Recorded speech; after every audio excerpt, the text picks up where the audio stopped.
Yo, what's up, everybody? Learn to fight. Your boy Manny back with another episode. We're here with Deal with Will. Let's go. We're going over UFC 316. Got some good fights tonight. Probably one of the best cards in a minute, actually. Because this year the cards have been kind of weak. In my opinion, they've been kind of weak compared to other years. What do you think? Yeah, I mean, I agree, bro. I think that I think when you go back and look at UFC 300, a lot of people were expecting it to be like Brock Lesnar coming back or Conor McGregor coming back, and none of those things happened. But it was still a fantastic card. And Alex Pereira stepped up for a few other cards and made them really good. But since then, it hasn't been great, especially the fight nights. Like, I'm sure you saw the last fight night we had, the main event didn't even happen. We stay up all night and then things like that happen. So, well, I mean, with that's you fucked up on that for watching the women's main event card. I will never watch. Don't get me wrong. Ronda Rousey, she was great. Amanda Nunes, she was great. They were super entertaining. But Joanna Jędrzejczyk, great entertaining fighter. Rose, great entertaining fighter.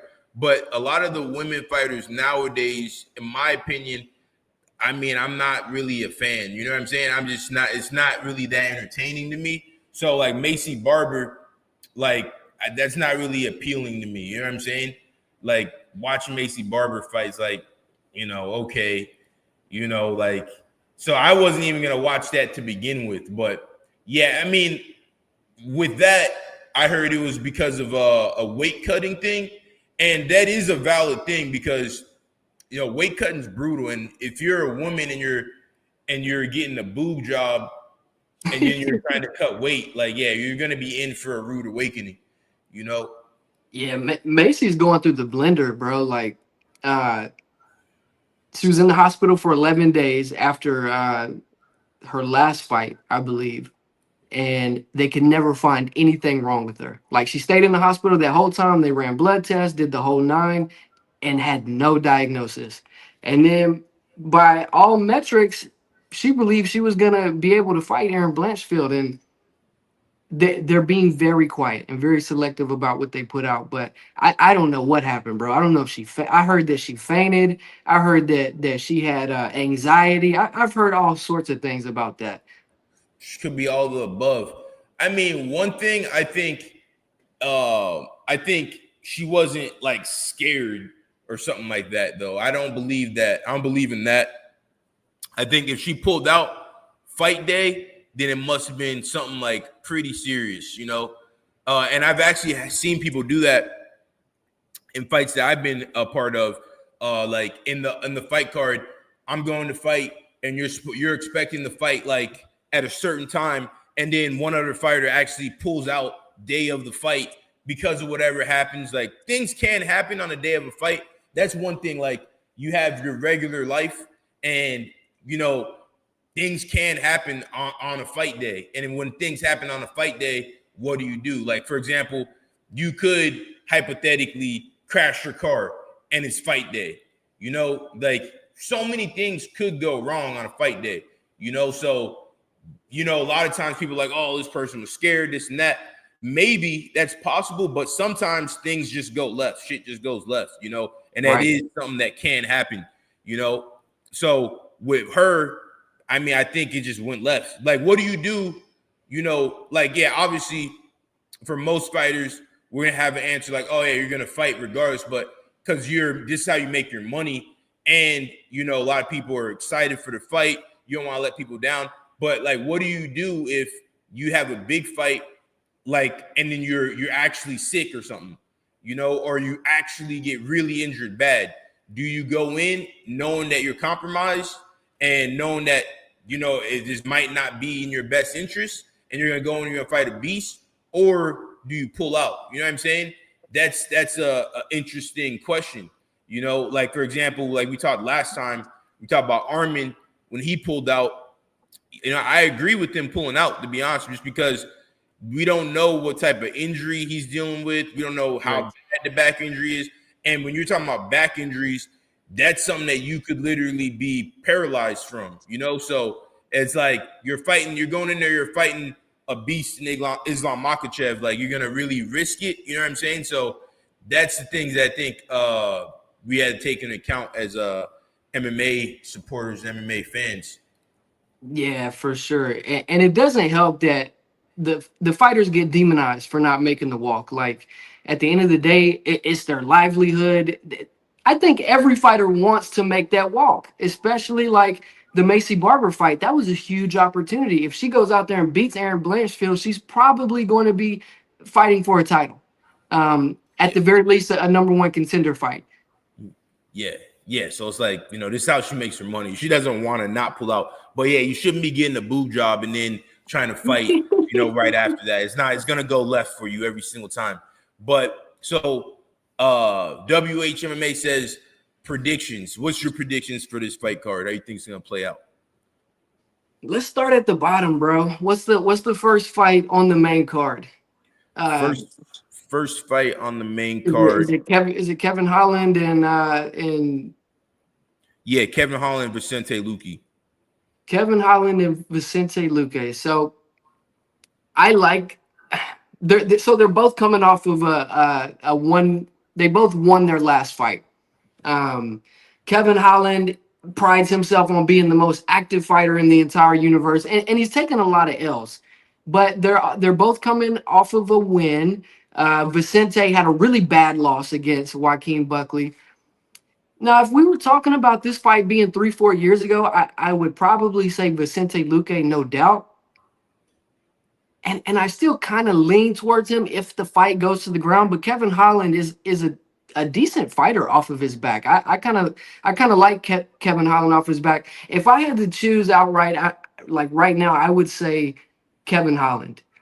Yeah, I agree. Kevin Holland is a great fighter. Like, he knocked out Jacare off of his back. Crazy. You know, nobody has the same activity he does. He's fighting, you know, a lot every year. So Kevin Holland is a great fighter. He's underrated. Like, yeah, he's came under a lot of heat recently because of the rampage thing of 45-70. But he is a great fighter. Like, he got mauled by, like, for example, this is how you know he's a great fighter. He went in there, he fought MVP, he didn't get knocked out. Ian Gary went in there, fought MVP, didn't get knocked out. Ian Gary fought MVP in a different way, though. He was like kind of hiding from him, kind of playing this game. So it's like Kevin Holland, really good fighter. I think he's going to go in there. He's gonna beat Vicente Luque. I think it's a bad matchup for him. And also, you know, Kevin Holland's been in the news recently because of Wes Watson. You know, Wes Watson was calling out, like, Kevin Holland, like, was calling out Wes Watson. They were going back and forth because Wes was running his mouth with all the, you know, saying MMA fighters or pussy and this and that. So yeah. I seen your video. Did Wes Watson call out Kevin Holland? Like, are they going back and forth? No, Kevin Holland actually called out Wes Watson. Okay. And then they were like going back and forth. But I think Kevin Holland is getting back some fans because people were really not liking him for a while there because everything like disrespecting the legend in Rampage. You know, you can't really do that. You know, especially saying that he was rubbing people the wrong way. But one thing, everybody doesn't fuck with Wes Watson. You know what I'm saying? Like, and I didn't understand it. I'm like, why are there so many hate channels on this dude? And then I was like, all right, this dude's a goofball. Made a video, and I was like, all right, I get it now. Did you ever see dude Charlie Zolanoff? Did you ever see his videos? The kid that used to go up in like 24-hour fitness gyms and box people. Yeah, exactly. He's very similar to that dude, you know. But yeah, I got Kevin Holland win this fight. I think he might finish Vicente Luque. And also Vicente Luque, you know, he had some type of crazy brain injury. Yes, and bro. You know, that's really impressive to me that he had some crazy brain injury, still fighting, and he was able to bounce back from that. That's like no joke. That's very impressive stuff. So he's a warrior. he lost to Buckley, but a lot of people have lost to Buckley. Buckley is no slouch, I think a lot of people underestimate how good Buckley actually is. For sure. And for me, bro, like we see what Buckley's been able to do. I know you're a big fan of Buckley, and I like him too, but it was the way that Vicente lost to Joaquin Buckley. I really didn't like that. And then afterwards, they were trying to make him and Tony Ferguson. And anytime you get matched up with Tony Ferguson, it's kind of indicative of where you are in your own career. So I'm glad that fight didn't happen, but yeah, we'll see. This is the perfect fight, in my opinion, for these two. Perfect fight. I think it's kind of a step back for Kevin Holland because Vicente, he hasn't fought recently, right? I guess Holland's not ranked. Vicente's ranked. Yeah, I mean, it's a good fight. I think Holland wins it for sure. Second round submission or TKO, something like that. But then going into this next fight, this is one I'm actually very interested in. Patchy Mix versus Mario Batista. What's your thoughts on this fight? I am very excited. Anytime a fighter comes in from another organization, especially with a big name like Patchy Mix, you want to get behind him. It was the same thing with Kai Asakura whenever he came in, same thing with Kayla Harrison, and the list goes on and on. I think that Patchy Mix has been UFC level for a very long time. I'm a little bit worried, though. I'm a little bit worried about him just because Mario Bautista has this way of getting guys and holding them up against the fence forever. He puts you into purgatory up against that fence, and it's extremely hard to get away. Yeah. So Patchy Mix, here's the thing, right? Here's the thing. People say, oh, UFC level, this and that, UFC level. Let's go back to 2010, 2011, right? Okay. That's what the conversation was. It was, oh, UFC, how are they going to do? How is Strikeforce going to do when they come over? They're going to lose, right? So everybody thought that the Strikeforce guys were going to come over to UFC and they were going to get their ass beat because UFC fighters were just so much better, right? But when they came over, the Strikeforce guys whooped everybody's ass. We got Luque Rocco became champ. DC was champ. Kane wasn't a Strikeforce guy, but he came from the same camp as those guys. Then in the lower weight classes, Eddie Alvarez became champ. Below that, WEC, Jose Aldo was champ for the longest. All these guys who were the champ in the UFC came from somewhere else. So, for example, Yuri Prochazka, he's a champion in Ryzen, I believe. Yeah. Pretty much all the champions in the UFC came from somewhere else. DDP, he came from Octagon, I believe. Yeah, he came from Octagon over there in Czechoslovakia, even though he's South African. Then you have, for example, Kamzat came from some Swedish show, So when people say, oh, is this guy UFC level? Is this and that? It doesn't really make sense to me because the UFC level really isn't a thing because all the champions are champions from somewhere else. There's very few people. Jon Jones is the only guy who you could say is a UFC born and raised fighter because he became pro. He had like 8 fights in 7 months or something, and then he went straight to UFC, and he's been in UFC for 15 years. Right. But other than that, pretty much you could say someone like Francis Ngannou was a UFC guy through and through. But for the most part, everybody in the UFC who becomes champion comes from somewhere else. So with that being said, Patchy Mix is 20 wins, 1 loss. He's been beating people's ass for a long time. Everybody knows who he is in the MMA world, who's really into MMA or who is a fighter themselves. So the UFC level thing really isn't a thing to me. I don't really believe in it. Even Jack Della Maddalena, he came in his first fight in the UFC. He fought a dude. I was there in Anaheim. He fought some dude who had 4 wins, who he fought all bums, and he knocked him out. But anybody who watches him can tell this dude's not ready for Jack Della Magdalena. Jack Della Magdalena was coming from overseas. He had however many fights, but he was already quote unquote UFC level far before he ever entered the UFC. So I think the UFC level thing really isn't a real thing. Yeah. And with that being said, I think Patchy Mix is going to destroy this dude. Yeah, and the reason I say that, I just mean that I think that Patchy could have come over to the UFC a long time ago. I know that there are athletes, both men and women right now, that could come over to the UFC and get some wins and potentially make a run at a belt. There's no such thing as a UFC homegrown champion. As a matter of fact, bro, I really, when people talk about the GOATs, I really like Demetrius Johnson in that conversation just because of what he was able to do outside of the UFC. Not just the UFC, but going over to one championship, fighting Morales, fighting Rod Tang. Like that's some bad juju over there, bro. Like those guys can scrap. Well, yeah, I don't think it's bad juju. I think it's just exactly what we're talking about. People go over, they think that, oh, I'm a UFC fighter. I'm the best fighter in the world. And then they get soccer kicked to oblivion, realizing like, oh shit, there's a bunch of good fighters in the world. Like, you know, like there's a bunch of really good fighters, and most guys who are UFC champions did not grow up in the UFC. Matter of fact, if you grow up in the UFC, you're probably not going to become a champion because, like, for example, Darren Till, you know, the UFC doesn't really do a great job at developing fighters.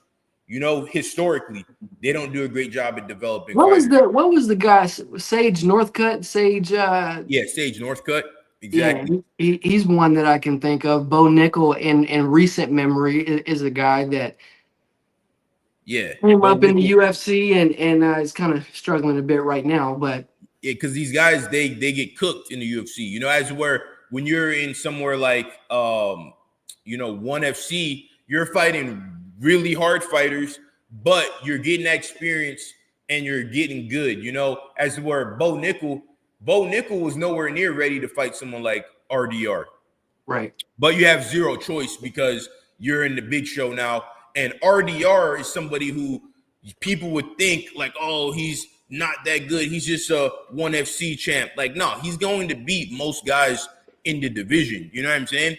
So that's my whole thing with, and also when we even go back to UFC level, for example, with the Strikeforce thing, Strikeforce was actually had better fighters in the UFC because Ronda Rousey, like we look at that division with Luke Rockhold, it was Rockhold, Jacare, Yoel Romero, who else? There was more people, Dan Henderson. All those guys were Strikeforce guys. Then we go into heavyweight, we had Daniel Cormier, Josh Barnett, Bigfoot Silva, you know, all these guys were Strikeforce guys. So back in those days when we were having that debate that, oh, which one is better, Strikeforce or UFC, who has better fighters? Strikeforce had the better fighters because they came in, they whooped ass. You know what I'm saying? So that's where it's like, I think at the end of the day, if you're ranked in the top 15 in any of these promotions, like you're going to find success in the UFC. A pro athlete is a pro athlete is a pro athlete at the end of the day. Yeah. And speaking of that, I wanted to get your take, being a pro fighter. Do you think it is important for guys and girls to go out there and get some amateur fights under their belt before going and taking a pro bout? What's your opinion on that? I mean, it ultimately depends on who you are and what your competition background is. For example, if you're coming in with no competition background, you better go get those amateur fights. But if you're coming in like someone like Ronda Rousey, who's coming from an extensive judo career, or Kayla Harrison coming in from an extensive judo career, or Bo Nickel coming in from an extensive wrestling career, because those wrestling matches are amateur fights.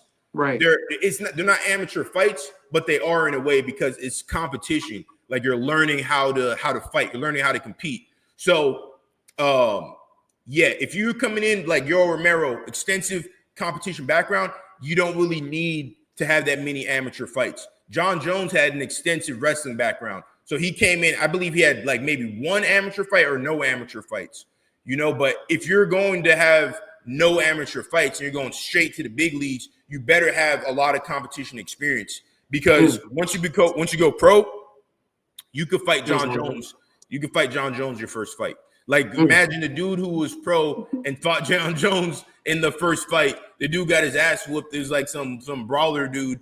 It's like, yeah, you're pro. You can fight Jon Jones. You can fight Yoel Romero. You can fight whoever. You know what I'm saying? So it really just depends case by case basis, you know. But it really is like you need to have some type of background in some martial art and have a good amount of success in that background, and then you're gonna know how to transition into fighting pretty easily, you know.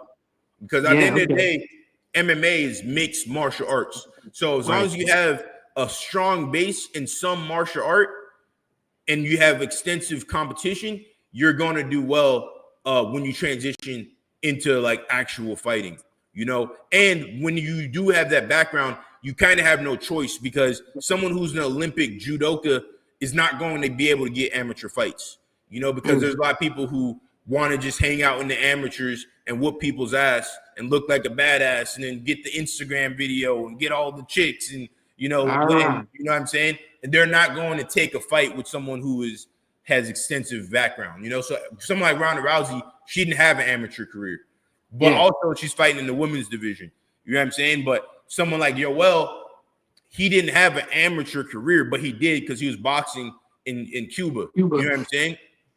Yeah. But with that being said, the next one, Kelvin Gastelum, who is he was a King's MMA guy, great guy, fighting Joe Pyfer. So I'm gonna go off the bat. I can't, you know, go and say Joe Pyfer is gonna win because Kelvin Gastelum's my guy. I got Kelvin whooping his ass. Yeah. I tell you what, bro, if Kelvin Gastelum goes in and whoops Joe Pyfer's ass, that is going to be huge for his career. It's going to be really, really big. So Joe Pyfer was like the hottest thing smoking at middleweight. And he did get that one loss, but he's back on a 2-fight win streak. We've talked about this before with the taller fighters fighting the shorter guys. But Kelvin's had success against some of the taller guys like Israel Adesanya. I mean, he's always had to fight taller guys. He's a shorter guy in that middleweight division. So we'll see what happens, bro. Joe Pyfer's back with that brand new hair transplant. He said he's ready to take over the world now. Yeah, he's feeling himself now. He's feeling himself, bro. Let's dive in a little bit more. Let's see. Kelvin Gastelum, 20 wins, 9 losses. He's been in the UFC basically his entire career. You know, this is a perfect example. Kelvin Gastelum, I don't know if he had amateur fights, but the Ultimate Fighter is pro fights, but you could say that those were amateur fights, quote unquote, because they're not the same as a sanctioned pro fight, but they are the same. But that experience of the Ultimate Fighter, I believe Kelvin won. Yeah, that experience makes great fighters, you know, which we could say Rashad Evans became champ. Forrest Griffin didn't do the Ultimate Fighter, but Rashad Evans, you have you know, Roy Nelson didn't become champ, but he did really well. He won. You have Brendan Schaub, who, you know, he didn't win, become a champion, but he did do pretty well in his fight career. You know, he gets a lot of hate. He did. You know, he did. He was a good fighter. Like, you know what I'm saying? He really was, bro. I don't know why people. I do know why people shit on him, but we can't take that away from him. He was doing his thing in the UFC for a minute. Yeah, he was a good fighter. You can't take that away from him. And he came up through the Ultimate Fighter. Tony Ferguson came up through the Ultimate Fighter. Uriah Hall. I mean, TJ Dillashaw. You know, the Ultimate Fighter used to really create really strong fighters. But Kelvin Gastelum, you know, let's see his last win. You know, he means Kelvin is a dog. You know, no one's gonna go. His last win against Rodriguez by decision, and that's a quality win. And Sean Brady beat him before that, but we know who Sean Brady is now. I mean, so Kelvin was fighting at 170 for those fights, no? And that was a long time ago when he fought Brady. That was in 2023. So did he change weight classes? I guess he changed weight classes. And usually when people go up, usually they win. So I think this is a good move. I'm gonna go with Gastelum. Yeah, I'm gonna go with Gastelum. You know, we got to go into Pyfer's tail of the tape.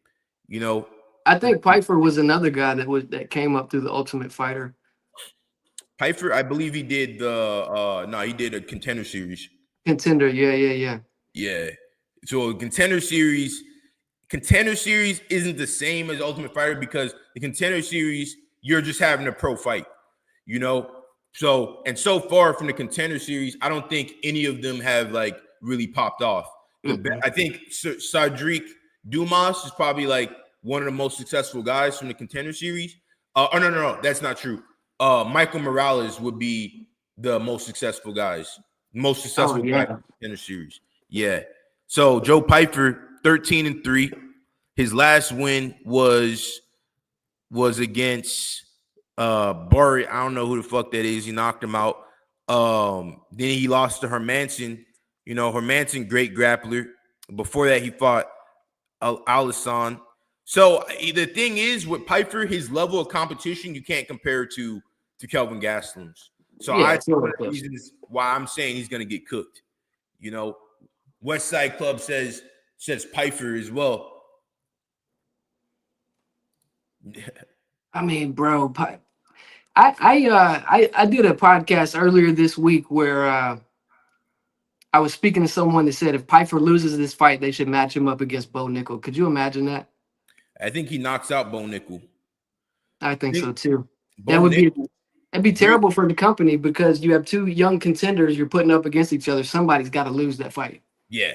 I mean, Bo Nickel, great wrestler, great fighter. But the thing is with Bo Nickel, like he came in and, you know, he just tried to bite off more than he could chew, you know. And, you know, I get it. Everyone wants to be the badass. Everyone wants to come in and, you know, you can't compare Bo Nickel to someone like Hamzat because Hamzat paid his dues. Yeah. You know, Hamzat really paid his dues and really did his thing. Bo Nickel, I'm going to say he didn't really pay his dues. He came in from wrestling and he came in right off the bat. And now he's in a position where everyone he fights is going to be extremely tough, you know, and I'm sure they're paying him a lot of money. So they're going to want to get their money's worth out of every fight from him. So he's kind of cooked, you know. At this point, let's say Pyfer loses, you're going to fight Pyfer. He's probably going to lose that fight. Or I mean, depending, like, we got to see what Pyfer's ground game is looking like. Or if Kelvin Gastelum loses and he fight Kelvin Gastelum, I don't believe Bo Nickel wins that fight. I think that's a terrible fight for Bo Nickel. Kelvin Gastelum has never been a dude who just goes in there and gets his ass beat, ever. Right. You know? So, and I think a lot of people underestimate him because he's like a shorter dude. He doesn't have the crazy six-pack, but he's just in there. He just has like a fighting spirit, you know? He does. So next one, the co-main event, women's bantamweight title, Juliana Pena versus Kara Harrison. Juliana Pena came up Ultimate Fighter as well. I think this is my main event of the evening. Oh yeah. And I know a lot of people don't like women's MMA. I think Juliana Pena is putting women's MMA on her shoulder. The bantamweight division for sure, but you could argue the entire. Amanda Nunes just unretired, and we knew this was going to happen. She's going to want to face the winner, which I'm hoping is Juliana Pena, but I could see a world where Kayla Harrison goes out there and judo flips her ass and beats her up on the ground. But, you know, we'll see what happens. Juliana Pena is somebody that's going to be in Kayla Harrison's face all night. She's going to be very hard to put away. How do you see that fight going? I got Kayla Harrison winning. I got Kayla Harrison cooking her up, beating her ass. And the reason that is because, well, Kayla Harrison comes from a strong competition background, you know, and that's what you need as a mixed martial artist. You need that competition background in a martial art, you know, and Kayla Harrison has that with judo. So there's nothing Juliana Pena can do to come close to her ground game. Her only chance of winning this fight is going to be on the feet. let's look at let's look at Kayla Harrison's one loss. I wanna see how that happened. If it was decision, I can't remember. It was a long time ago. Her one loss, it wasn't going to be in the UFC. No, it wasn't So in the that's UFC. going to be, yeah, let's look at that actually. Yeah, let's look at Tapology. So, yeah, I think Kayla Harrison's going to go in there, cook her up, whoop her ass. And, no one would ever thought, I mean, at least I wouldn't have thought Juliana Pena would have became champion. Kayla Harrison, 18-1. Damn, she did a super good run. But let's see here. Her one loss was against this chick. Oh, this chick she fought in PFL, great fighter, really good kickboxer. Is it the Brazilian girl? Yeah, Brazilian girl, yeah. And it was a decision. So that girl just came out and was thrown heat. That girl is 23-5. So that's what I'm saying. Like, if this girl comes over, she's probably gonna beat a lot of people's ass, and she's not in the UFC. She's 12-3. Oh, she fought in the UFC actually. She was 0-2 in the UFC. So that's very interesting. It's very interesting, But sometimes that's just how it goes. There's Impa Kasanganai. He was in the UFC. I believe he lost to Buckley, and maybe he had one other loss. He got cut, but he went over to PFL, became champion. That doesn't mean PFL has worse fighters. Sometimes it's just how it is, But one thing that annoys me is, like, when fighters retire, like, I was under the impression when you retire, that means, like, you're done, right? So why in the fuck, like, Jose Aldo retired, it was a big deal the first time, right? But then he comes back, like, a couple months later. Like, what's the point? If you're going to retire. Amanda Nunes retires, fucking retire. You're done. You know what I'm saying? Because now when you come back, and maybe it's like a business move, I don't know, but when you come back and then you have the fight, maybe you win, whatever, and you retire again, it's like, you know what I'm saying? It's just not, it doesn't, for me, it's like you retire. You know what I'm saying? Yeah. If you're going to take a break, then take a break. Yeah, I see what you're saying. Yeah, so retirement is supposed to be like a sacred thing. It's supposed to be like, you're only supposed to get married one time. You know what I'm saying? Yeah, like, I see what you're saying. I just think she's been hanging around too close to the sport. She's at all these events. She's always being talked about by Juliana Pena. And quite frankly, who's next after this fight? I mean, what the future of Bantamweight, it needs to involve Amanda Nunes. I think she left a little early, and I want to see her come back, bro. Hey, what do you think? I was talking about this the other day. Amanda Nunes is the GOAT, right? But I also talked a little earlier about how I like when athletes go to other organizations or they fight in different sports. They box, they kickbox, more. Oh, we'll cut off. Yeah. So he was saying he likes when people fight in other sports, they box, they kickbox. I agree with that. Like, I liked when Francis went over to PFL and then he went over to boxing and he did his thing. I think that's a great move. I think that's interesting. Now we're all more interested in Francis coming back and having a fight with let's see, we got Will back. Yo, I'm cut sorry, off. bro. You were saying, I had my phone on D&D. I got my notifications cut off, and people still find a way to get through, bro. You just what are you gonna do? I don't even know what to do about that, bro. But yeah. I tend to put Cyborg up there with the greatest of all time. I think that she got cheated out of that second fight. She got booted from the organization. The first fight was bad. She got beat up bad, and I believe that if she would have had a second opportunity, that fight would look a lot different. What do you think? Where does the women's GOAT stack up for you? Like, do you have Amanda Nunes as your GOAT? Is it Holly Holmes for what she did in boxing? Or is it Cyborg or someone else? Well, when we talk about GOAT, I mean, I think,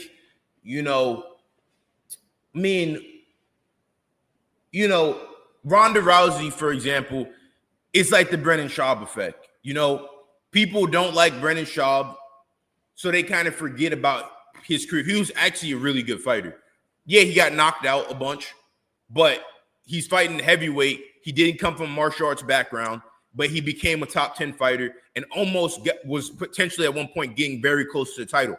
Ronda Rousey went in and she was whooping everybody's ass within under a minute, destroying them, beating them. And those girls that she beat are still around today doing pretty well. So Ronda Rousey is definitely up there, but you do have to give it to Amanda Nunes because she went in, she got the 2 belts. She beat up Ronda Rousey. Yes, Ronda Rousey after the KO, after a lot of weird shit, after she made her money. So yeah, I think you have to give it to Amanda Nunes but also maybe not because Cyborg did a lot for the sport as well. Cyborg did a whole lot for the women's MMA. So, but for me, I'm gonna give it to Amanda Nunes. I gotta look into it more because I'll be honest, the women's MMA, you know, as Jon Jones would say, it didn't really tickle my pickle. You know what I'm saying? But yeah, but we had to go back in and I'm gonna have to really do my research. Off the top of my head, I'm gonna go with Amanda because I like her story. She was like a 50-50 fighter. Like no one would have ever thought she would become a champion. At some point, she switched everything, turned the corner, became just an incredible fighter. You know, I love that story. Ronda Rousey, you could say that she was a bit of a front runner the whole time. She would go in, berserk these chicks, destroy them, and then we never had to see her really struggle or really fight back. You know, and when the time that came for her to fight back between Holly Holm, she got KO'd. And then Amanda Nunes, she kind of crumbled under the pressure. You know, so right now, in my opinion, you got to give it to Amanda Nunes. But as far as the Juliana Pena fight goes, I think it's going to be bad for her. Things going to be real bad, you know. The only way I see Juliana Pena winning this fight is through grit, you know, just like cardio. And Pena, I think she's Venezuelan. Yeah, like cardio and just grit and just making a dirty, filthy, nasty fight, you know. But Kayla Harrison comes from judo. Judo's a brutal sport as well, you know, very brutal sport. So, yeah, I just don't really see it. I don't see Amanda or Juliana Pena winning this fight, bro. Know? And if she gets beat, not if she just gets beat, but if she gets beat bad, if she gets finished, if she goes out there and she looks bad, she's gonna have to eat a lot of her words, bro, because she's like Colby Covington. She's like the female Colby Covington without so much of the profanity and low blows. But that's how she is. That's how she talks. So, man, if she loses, there's gonna be some memes coming out for Juliana. Oh yeah, but that goes without being said. I mean, can you imagine if she was a female Colby Covington? She's coming out with 2 dudes in a Speedo, and she's talking. That would be crazy. That's gonna be the evolution of women's MMA. If a girl did that, that would be kind of crazy, right? That would be wild, bro. And they need to learn this, bro. They need to study up and learn this. It's not getting your titties done. It's not having breast implants. It's not having fake eyelashes in the fight. That's gonna maybe make more guys follow your Instagram, but it's gonna do very little for your fighting career. Your OnlyFans. Yeah, because if that's the case, Paige Van Zandt should be, you know, the top women's girl. But no, it's like, nah, like I think we want to see, for example, like Gina Carano was a huge star back in the day. Mm-hmm. She was beating bitches' asses, you know, like she was hot, whatever. But if you're watching MMA, we don't really care about if you're hot or not, to a degree. Like, we want you like kind of hot, but like what Valentina, I mean, she's a pretty girl. She's not my type, but she's a pretty girl, like objectively pretty, great fighter. We want to see like bad bitches. You know what I'm saying? That's what I think most MMA fans want to see. Like, so in my mind, if you want to make the perfect woman fighter who's like a Conor McGregor woman, like we had Ronda. The reason Ronda Rousey blew up was because she was going in, whipping people's asses under a minute. She was also mean, you know, like she was like kind of a bitch, you know, like when she was competing, she was like just like kind of like just super mean and ruthless, you know. At the same time, she was good looking enough, you know. She talked trash, but she didn't really talk much trash. It was just like how she felt. I think that was just a perfect storm. I think ultimately it's about the performances. Like you have to have exciting performances, you know. And if a girl comes out and she's just knocking people out left and right, That's one thing. But you know, a girl to come out and just throw a chick down, armbar her quickly. That's really what it is. Like, if you're able to have a signature move that you go in and you're able to just get it on everybody, and it's exciting, that's what people want to see. That's what makes stars. Conor McGregor, signature move, the left hand. You know what I'm saying? The lead uppercut into the left hand. That's his signature move. You know, GSP, signature move, double leg takedown. You know, you know, the list goes on. Jon Jones, signature move. Yeah, I just think this would help. I think and the eye poke, and the knee kick, I forget what you call that, but yeah, bro, that's why this is my main event, because of Juliana Pena's ability to build and sell a fight, and other girls could learn a thing or two from her, I think. Yeah, I agree.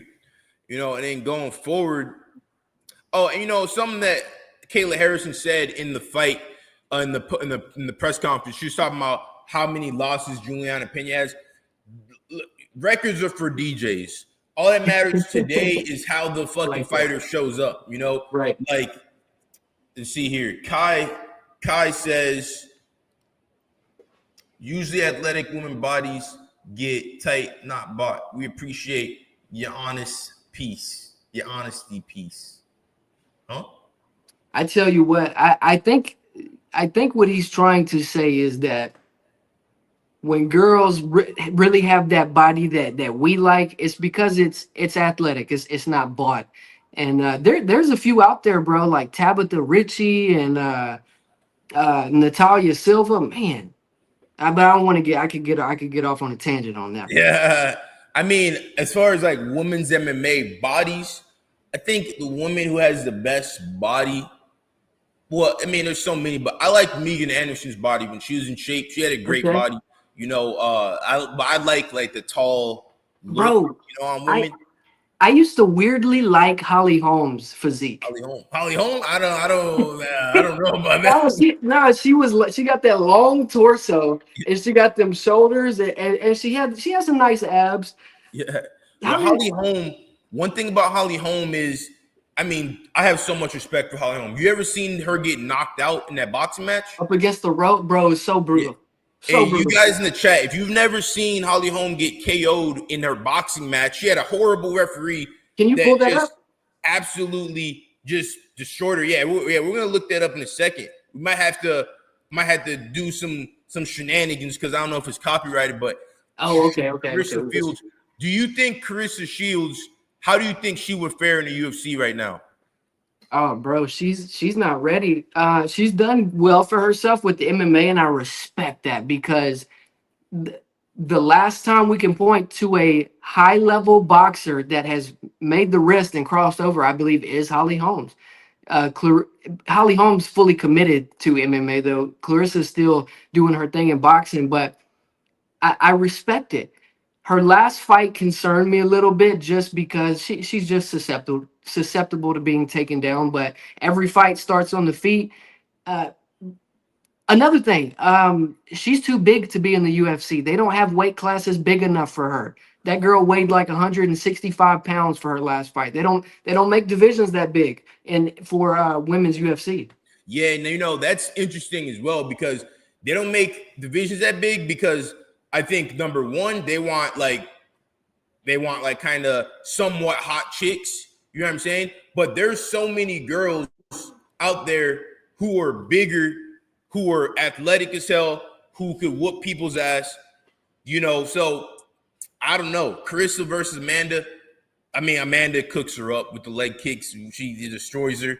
You know, as an easy fight. That's the fight.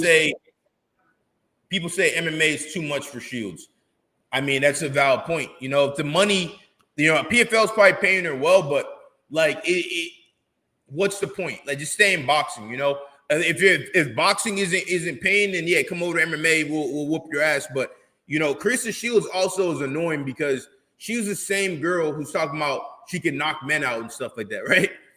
Yeah, was that her, right? Yeah. She and a lot of people didn't like that. I know I didn't care for that, but like I said, I respect the fact that she crossed over and she fought at a very high level. Um, Mm, we see it all the time with these guys in boxing fighting MMA guys. 10 times out of 10, it's going to be the MMA guy going over to boxing because it's less risk for the boxing guy. They will never cross over into MMA unless they've got nothing to lose. Like, what was old boy's name that came over to MMA back in the day? He was like the heavyweight champ, or he fought. you're talking about Ray Mercer? Yeah, he was a little older at the time. He had nothing to lose. Yeah. Whereas Clarissa has so much to lose. She's a gold medal. She's a gold medalist for the USA. She's got all these belts, and so I respect her for that. But yeah, she does have a little some delusional takes sometimes. What we'll say, but Oh yeah. This another point about the weight classes. I'm hearing people ask for this atom weight, which is like 105 or something like that. We don't have an atom weight, and they do in one one FC. championship. Yeah, Yeah, I mean, the fighters are out there. I mean, the fighters out there. Atom weight, that'd be interesting. That'd be probably super exciting, really fast.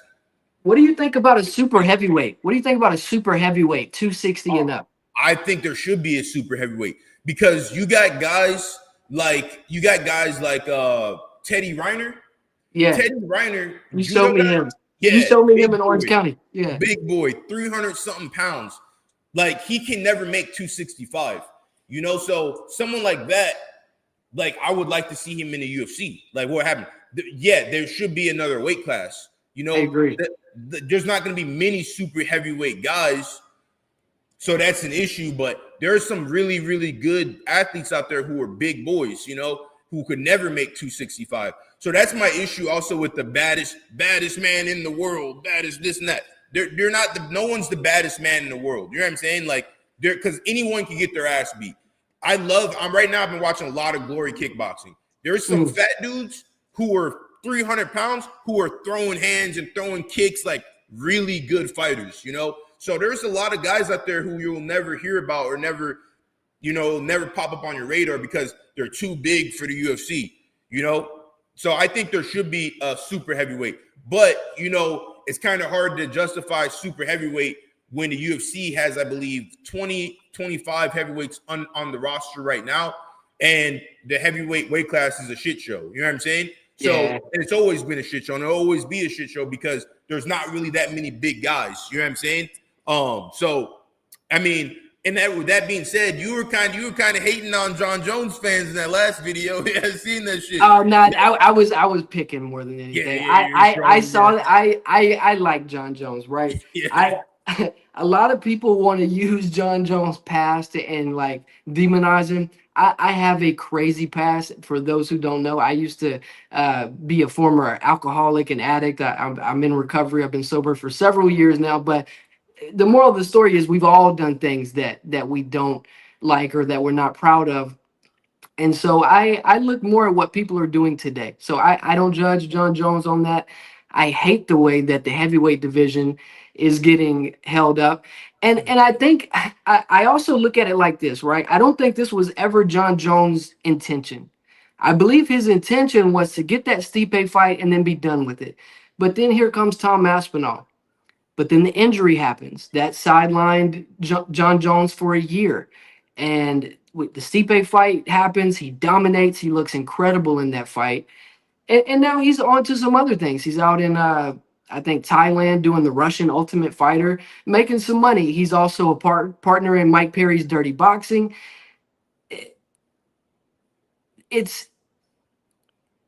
I think he was trying to pick his fights and just have big fights, but now he's stuck in this position where people really want him to defend his belt, but he's also trying to weigh if it is worth it. So no, I went on that website. It's a petition for Jon Jones to keep his belt, and that dude posted a video, and I thought that was hilarious, bro. Yeah. That was all in good fun. I was just picking there. Yeah. Here's my thing, right? With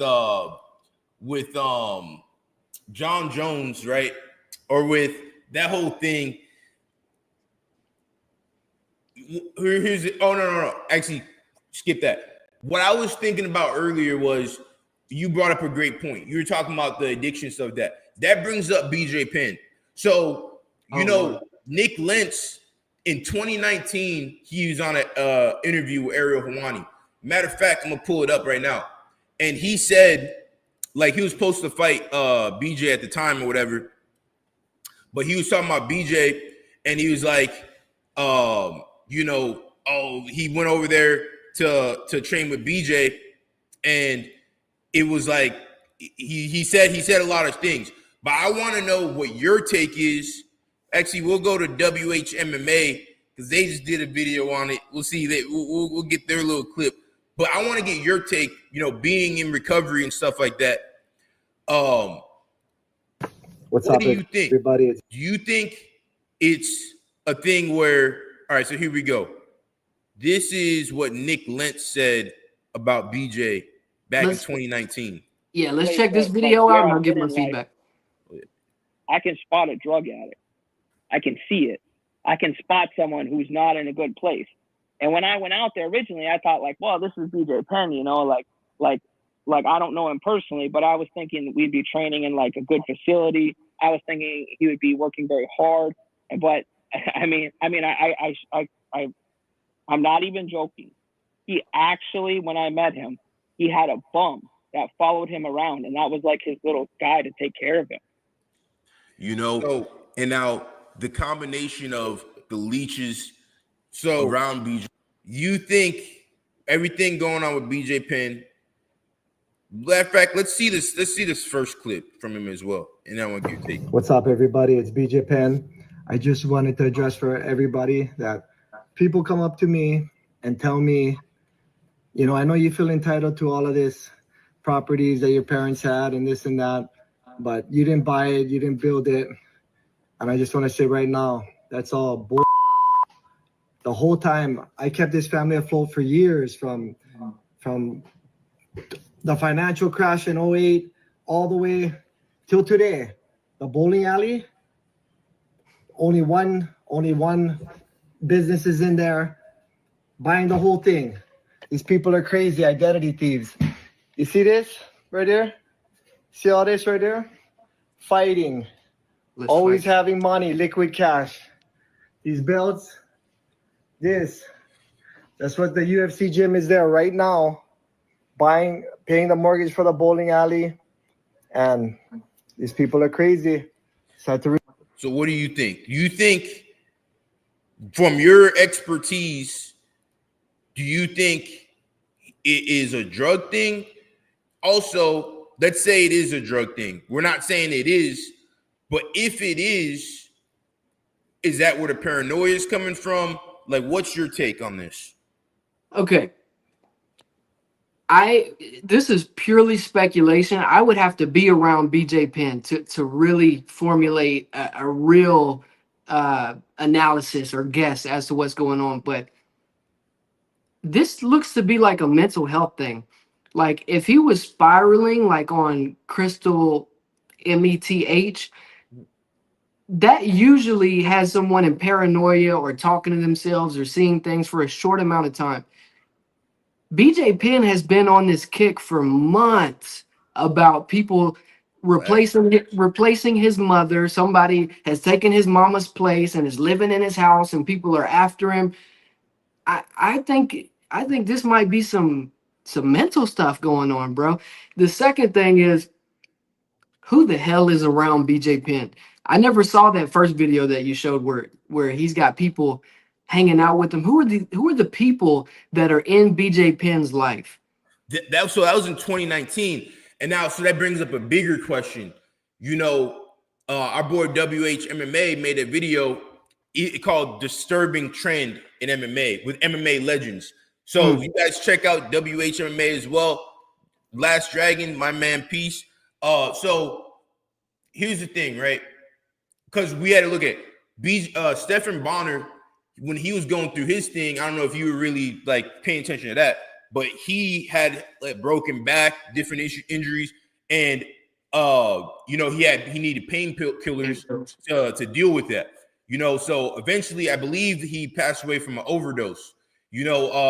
Stephen Bonner, Nick Diaz at one point had whatever he had going on a couple months ago. You remember that? He was supposed to fight Vicente Luque, I think, actually. Mm-hmm. And then a video came out, him lighting grass or something. No one really knows what happened with that. Then his ex was coming out saying a lot of crazy things. So those are two legends, right? Then we have who else do we have? What's who's been very public about it? It's the dude that used to fight in Pride. The big mustache, the white guy. What's his name? Don my Fry. God. Yes, Don Fry. He was hooked on pain pills for a long time. Yeah. So we're seeing a trend here in MMA with the legends. So I hope I think it might be a mental health thing because a lot of things went down in Hawaii with BJ. With you got the Maui fires, which was a conspiracy. A lot of weird stuff around that. You know what I'm saying? That's kind of undeniable. A lot of weird stuff. So with that, and then BJ trying to be a hero for his place, seeing the land grab, stuff like that. Maybe he went deep down the conspiracy rabbit holes, and then now he needs to have a fight. He needs to be fighting something, So I don't know if that's what it is, but I hope he's able to figure it out. I just think it's interesting because that video came out in 2019 of Nick Lentz saying that, and fast forward to this day, that's a hard one to shake. I hate that even offer that first option. Yeah. The fact that they offer it, and then that goes into the fact that the powers that be are some of the biggest drug dealers in the world, if not the biggest drug dealers in the world, getting people hooked on opiates. And we see it in the fight world. Stephen Bonner's situation, we all got to see how tragic it was. You know what I'm saying? He's a legend of the sport. A lot of fighters as well are a little off, so it's just sad to see. It's real sad to see, Well, especially back then and even now, Big Pharma cannot be the only place that we can get our medicine from. Now we're seeing cannabis being legalized and the hemp industry being a thing, which is really good. But the pain pill thing is like a pyramid scheme, bro. They put you on pain pills to try and block the pain until the pain pills stop working. So you have to take more and more and more and more, and then you cannot get off. You get violently ill. You feel like you have the flu times 10, but you dealt with the pain pills. Yeah, and the only thing that will fix that is to just take a pain pill, and then it all goes away. So it keeps you on them. You're trapped in this cycle. What was it like, the withdrawals when you were trying to get off the pain pill? Because I've heard the withdrawals are crazy. I watched the Malcolm X movie. His withdrawals, and they force you to withdraw in jail. Jesse on Fire says it's the most brutal thing ever. How do you explain it? Yeah, so my thing, I was more of the anxiety medication, but I have had some from the pain meds. Thank God it wasn't anything too crazy. But the H and the fentanyl stuff. I'm trying to be careful not to say the name of all this stuff. I don't know if it'll get us messed up, but bro, it just basically, when you have a really bad cold or you have the flu and you have bad body aches and you're sweating and you're hot, then you're cold and you just feel terrible. It's like that times 5 to 10. Yeah, it can be bad, and it can last for several days to a week. So now, you can imagine you're a fighter, and Stephen Bonner's situation specifically, Will is a real one. Yeah, deal with Will, guys. If you guys don't know Will, he's a YouTuber as well. Deal with Will. He's posting all types of content, MMA. Great guy. Make sure you guys check him out. But Stephen Bonner's situation was so sad to see, and now we're seeing so many legendary fighters crash out. McGregor, perfect example. He's been crashing out for a minute. You know what it is? It's because I can say for myself, I've experienced this myself. When I have a fight, my life is more structured because I have to go to training. So now I have to organize my life. You know what I'm saying? So everything gets organized. I know I have to wake up at this time to go to practice, right? So I know that I have to have my client at this time. I got to do this at this time. I got to do this at that time. So when you don't have that fight, especially if you're making a bunch of money, it's just kind of hard. It's very similar to a dope withdrawal. Would the real drug dealers please stand up? Many blessings to you for overcoming. Yeah. Bro. Oh yeah, 1,000%. The Last Dragon. We got Bruce Lee in the chat. Yeah. Hell yeah. It's like, but yeah, man, I mean, I hope we don't see more of this, because that's the saddest thing. Like, to see, basically, because the fighters are the closest things we have to like a superhero, other than like a Marine or people who fight for the country, shit like that. But the fighter, the reason we get attached to fighters is because, when I see Charles Oliveira overcome all of his things and become a champion, I'm like, shit, I can become a champion. You know what I'm saying? Right. When I see Amanda Nunes become a champion, after her career, I'm like, all right, my losses don't matter. I could go in there, I could do it. You know what I'm saying? When I see Francis Ngannou overcome everything he's overcome in life, and every time there's something crazy that he's overcoming, I'm like, all right, my shit's not a big deal. I can do this shit. So when we see those guys who are constantly overcoming get broken down by drugs, mental illness, stuff like that, it's super sad to see. It's really sad to see. And I hope BJ is able to figure it out, But that being said, going into mental health, Sean O'Malley, he said, after he lost that fight to Merab, he changed everything. He even came out this time, no color in his braids. I think he's gonna lose the fight. I think it's gonna be bad. We've seen this before where fighters lose and then they start doing things a little differently, like you need to change everything. I don't think O'Malley needed to change a bunch of things. I think he needed to change his approach to the fight. I do agree that he probably should have stopped smoking weed and doing shit like that. But there's something to be said where sometimes for certain fighters, the weed smoking, like let's say Jon Jones, right? When Jon Jones, quote unquote, went sober, he wasn't as good of a fighter. Yeah. So I don't know if it's with O'Malley, how he's gonna perform coming like now he doesn't smoke weed, stuff like that. And don't get me wrong, if you're smoking weed and you're a professional fighter, those two things aren't supposed to mix. Right. But what happens is, if you're a fighter, you need to be a wild motherfucker. That's why Jon Jones, it works, because he's a wild motherfucker. You don't know what he's gonna do. Mike Tyson in his prime was a fucking wild man, so that's why it works. Now with Sean O'Malley, what the fuck? Hey, get the fuck out of here. We got a weirdo in here. Yeah, we got a bot up in this thing. A bot in here, but ignore the bot,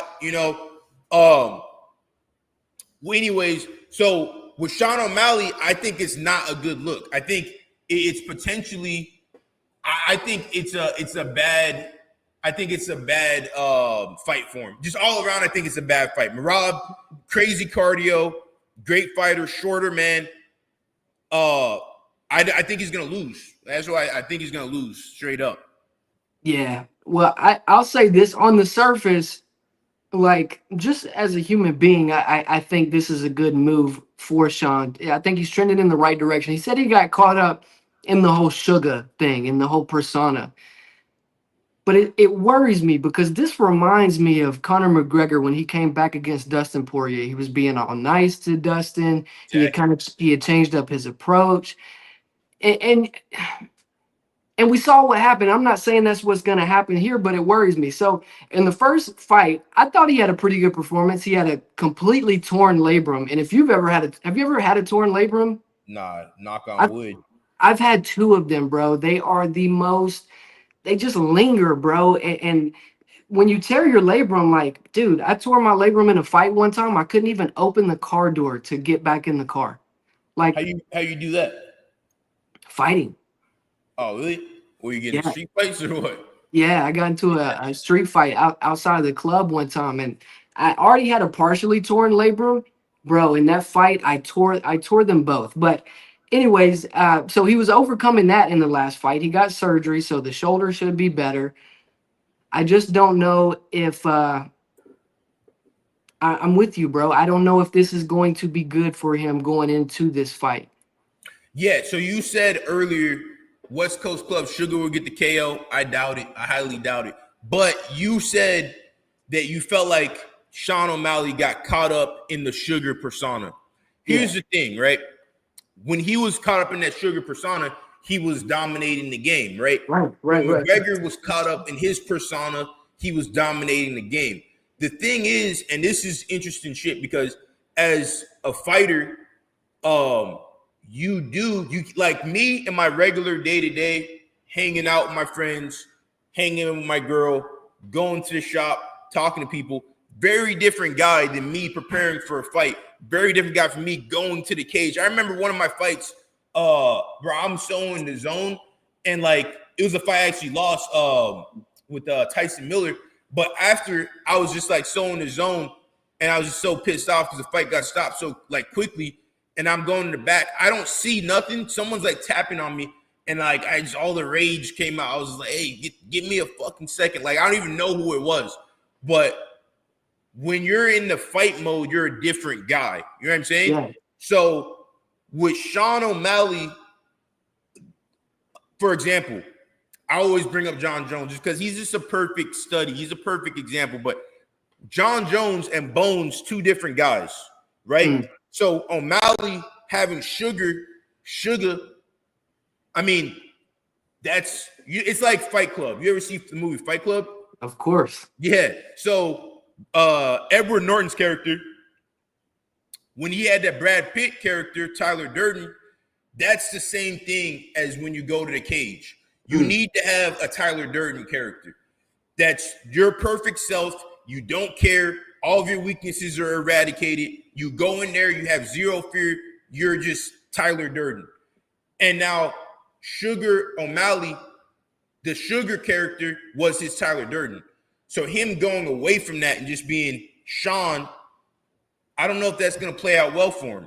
I don't know if that's ever played out well for any fighter, actually. Like, when have we seen a fighter, for example, Merab doesn't have a persona. He's just Merab, right? But maybe he has a persona in his mind that he uses when he fights. But, competition, I think it's really important that you have some type of thing that separates you from your day-to-day regular self, Yeah, I agree, bro. I agree. I'm going to share this. When I was coming up through IOP, it's called intensive outpatient. It's where you go when you first get out of rehab and you do these little classes, blah, blah, blah. One of the counselors told me, you know what, Will? I think your biggest problem is that you're talented, and your talent has allowed you to kind of coast through life without really doing the hard work. And I think when we see guys like Sean O'Malley that are super talented, they have a key decision to make. So this is like a jumping off point for Sean O'Malley, where depending on how that last loss went, it is kind of going to determine what he does moving forward, I guess. So maybe this is just something, obviously this is something that he felt like he had to do. I just don't know how it's going to translate. Yeah, I don't know either. Actually, I don't care either way, because it's not like I'm a fucking Sean O'Malley, you know what I'm saying? I don't really care either way. I met Rob once. He came to Kings before, but I could care less who wins, to be honest. If anything, I'm gonna go with Merab because he's a cool dude. I met him, but I think it's interesting to me. Sean's actually very interesting to me because from what I understand, I don't know much about his backstory, but from what I understand, he kind of just started training one day, maybe as like a teenager or something like that, late teen, and then he just kind of popped onto the scene, and then was doing really well, and then just became Sean O'Malley. You know what I'm saying? So that's very, very interesting to me, his story, but like as for Merab, his story makes more sense to me. He's like a dude who had to go through the construction work, was gonna quit, kept going, had his shot, had a great performance, and then he's in the UFC, and then boom, he's just doing it. You know what I'm saying? So yeah, Sean's very interesting to me. I will say this. So I got Merab winning this fight. I think he'll win it again. But for the future of the bantamweight division, I think that Sean O'Malley winning would be better, just because picture Corey Sandhagen versus Merab. Now picture Corey Sandhagen versus Sean O'Malley. Doesn't that O'Malley and Sandhagen fight feel so much better? Doesn't that feel like a fight that you want to see, especially where Sandhagen's at in his career right now after that last win? I mean, if O'Malley loses, he's gonna have to fight Sandhagen regardless, right? Like if Sandhagen fights, I thought he's up next. I thought he was up next for the title. He's up next. Okay, well if he's up next, he's up next. But if Sandhagen fights Merab, it will be similar to the TJ Dillashaw fight, which was an exciting fight with Sandhagen. But here's my thing as well. It doesn't make any sense. It kind of pisses me off. It's annoying because Sean O'Malley, he defended his belt, I think, once, right? Or did he even defend his belt? Let's look at that. I would assume he defended it a couple times. He won it from Aljamain Sterling, and then he fought Chito Vera, and then he fought. I think he defended it once. Defended it once. So why is he getting an immediate rematch? It doesn't make any sense. It's just because who he is, and he moves the needle. It's just annoying, bro. Like, because I don't really believe he moves the needle like that. Like Alex Pereira, Alex Pereira getting an immediate rematch makes sense. Right. You know what I'm saying? But if that's the case, then why don't you just, I don't know, bro. I don't know. It's annoying. It doesn't really make sense to me. I think someone like Sandhagen should be in there, you know? But, you know, Chris Moutinho is in this card. I don't know. Chris Moutinho. Wait. He's in this card? Yeah. Or let me double check. I believe he was on the prelims with this one, no? Or maybe he's on a different one. I saw he just made his return to the UFC, and I don't think so, bro, because he's fighting Malcolm Wellmaker, that kid that got that big knockout over Cameron Simon. This fight is a very interesting fight. So this guy, Andreas Gustafsson, really good fighter from Sweden, and he's fighting Chaos Williams. I'm going to go with Andreas Gustafsson. And you know, this is a perfect example of what I'm talking about. UFC, guys, does not have all the best fighters. Andreas Gustafsson's hardcore, very good fighter. You know, Chaos Williams, good fighter. But yeah, this is probably like potential fight of the night candidate. You know, this guy is a hardcore dude, man. Like, if you've never seen him fight, man, he's had some really good fights outside the UFC. And he was supposed to fight, I think, recently, but someone pulled out, something like that. So this undercard, actually, you know, this is a great card. What's up with Moutinho? I want to hear about that. I know that I don't think he's on. I think he just signed back to the UFC. Yeah, he just signed back to UFC. I don't think he's on this card. And they put him up against Cameron Wellmaker. Yeah, and the thing is with that, we're gonna figure out if Wellmaker. Man. I mean, it's kind of messed up. They're just like trying to give bro CTE. But I said Malcolm Wellmaker. My bad. Yeah, he fought Cameron Simon. Yeah. It's like they're trying to give him CTE, but I mean, Moutinho is a good fighter. He's a tough fighter. You know, he had that fight with O'Malley before we really knew who O'Malley was. You know, he didn't give up, and now he's back in the UFC. So I think he's going to do well. I think he's the type of fighter who still drains people's spirit, because O'Malley was beating him up so much. He's like, damn, like this dude's still here. It's like the Rocky effect, you know. But when you have that ability, you're never really out of the fight. Yeah, it's kind of like Nate Diaz, extremely hard to put away, if not impossible. And so anytime you have that issue, like where the guy's going to be in your face all night, that dude has a chance at all times. But yeah, he did what he needed to do when he got cut from the UFC, and I'm glad to see him back. Malcolm Wellmaker just made a huge splash when he knocked out Cameron Simon. That was a really bad knockout. So I think this is it's a tough fight for him on his first fight back. Yeah, no, Oh it man, definitely is. But we're gonna take it to Wes a different Watson. note right quick. Yeah, because Okay, I can't get enough. I didn't understand and you on because this shit? there's channels of this dude like that people just hate on him so much, and I didn't get it, but now I get it. This dude is literally like the gift that just keeps on giving.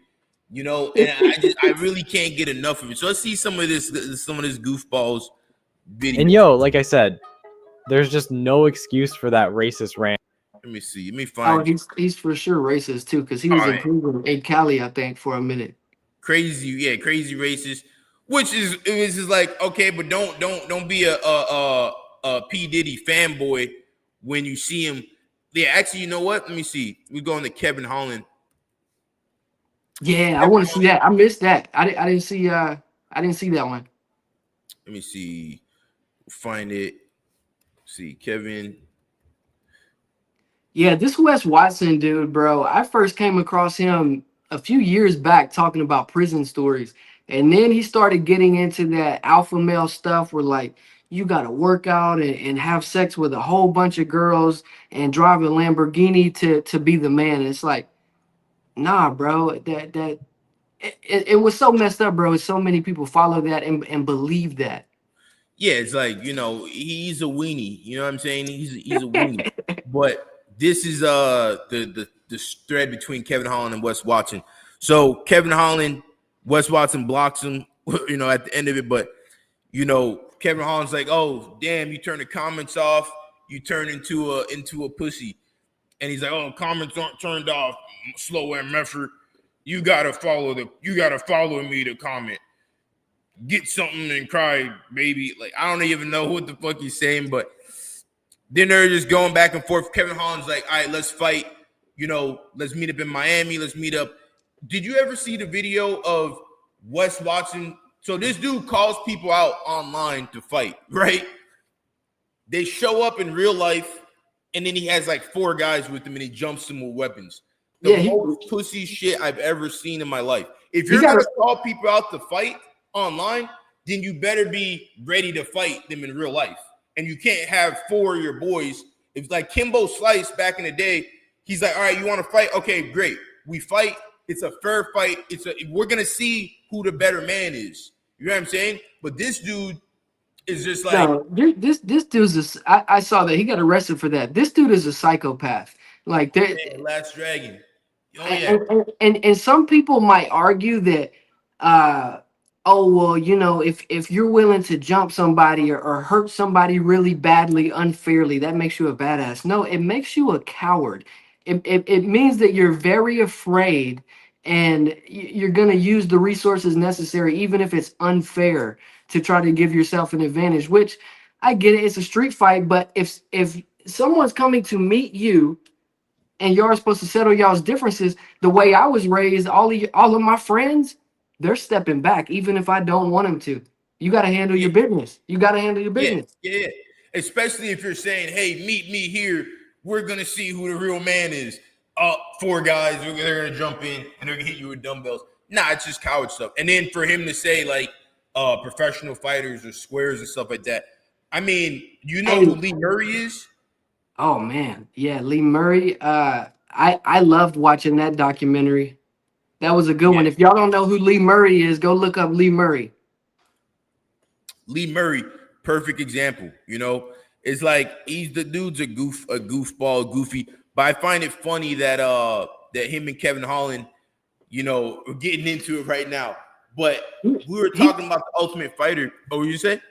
He might just be doing this on purpose. You remember when Bradley Martin was asking guys if he believed that he could beat them in a fight because he's 260. That got to this day, it's still getting played. People are like writing comments. It's like, how people say no Diddy? People are like now leaving comments saying, oh, this dude thinks because he's 260.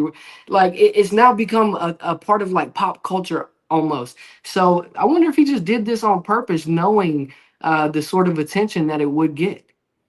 Yeah, that's a great point. But here we go again with Jon Jones. We were talking about the Ultimate Fighter earlier with like how many great fighters have come through the Ultimate Fighter program. And we got Chael Sonnen and DC are gonna be the new coaches. Have you And seen Jon this? Jones, Chael Sonnen and DC, and Jon Jones brings up a valid point here. He says, Jon Jones with both of y'all. But hey, why not team up on a podcast and gossip about his life? Meanwhile, he's out here making your annual salary in a week. Stay busy, boys. Jon Jones, man, he's just, that's why people don't like him, because like he does stuff like this. But he has a point. He did beat both of their asses. Well, Jon Jones is going to live in DC's head rent free for the rest of his life. Yeah. It just is what it is. I think Chael Sonnen doesn't hold as much against Jon Jones. I think he talks about him every chance he can get. I think he tries to keep it respectful for the most part, but that fight was never competitive. The fights between DC and Jon Jones were pretty competitive, the first one at least. And you could argue the second one up until the end. But it was the trash talk. It was everything surrounding that fight. DC will never be able to get Jon Jones out of his head. Yeah, I mean, and on top of that, like when you prepare for the fight, and then boom, and then whatever happens with the drug test or whatever, and then he can't fight UFC 200, and then you bring in Anderson Silva, it's like a lot of shenanigans. Or, I mean, yeah, that will never. That's a hard one. That's what makes it even worse. I really wish Jon Jones wouldn't have failed that test, because that almost gives DC an out to be like, man, what if he would have tested clean? And I just don't think the result would have been any different. Now, DC versus Jones at heavyweight, if DC would have been a little bit younger, we can play all those games. But DC wasn't beating Jones in the era in which they fought. Nah, it wasn't going to happen. Jones literally took him down as well. I feel like O'Malley doesn't beat Merab in this era either. I think O'Malley might be so focused on the takedown that he might get KO'd on the feet. Because that's happened to many fighters. You get so focused on the takedown, and then boom, you get KO'd on the feet. Well, this is the thing. He only needs one moment in the entire 5-round, 25-minute. He only needs one moment, and he had that moment against Aljamain. And the style of wrestling is a little bit different, but it's pressure, just the same as Merab. It's not the same amount, but it's similar, you could argue. And if he can just get that timing down, and just, all it's going to take is just one moment. And Sean could win this fight. I mean, he hurt him in the 5th round of their first fight. So it could happen. You heard him in the 5th round. At what point? What was the sequence? I can't remember exactly what it was, but I remember him being in the corner and his coach being like, all right, we only got 5 more minutes and then we're done with this. You'll never have to deal with this again, or something he was saying. Because I remember his coach got a lot of hate for that. But he was really just trying to motivate him. He wasn't like, oh, it's only 5 more minutes, just mosey on through it. He and I remember he had kind of hurt him. I forgot what it was. I don't know if we could find it. Probably not. But yeah, Sean just needs one moment, bro. He's still that same guy on the feet. And so the next fight is about to happen right now. Chaos Williams versus Andreas Gustafsson. You like Gustafsson, huh? Yeah, I like this dude. He's a good fighter, man. Really good fighter. Matter of fact, we're gonna pull up some of his highlights on YouTube. See if we could cook up. And his nickname is Bane. Jesus. Bane, bro, from Sweden. Bro looks like a psychopath, bro. You know what I'm saying? Like, this dude is a hardcore dude. His fighting style is he's a fan favorite fighter for sure. So this was a great signing by the UFC. Let's see here.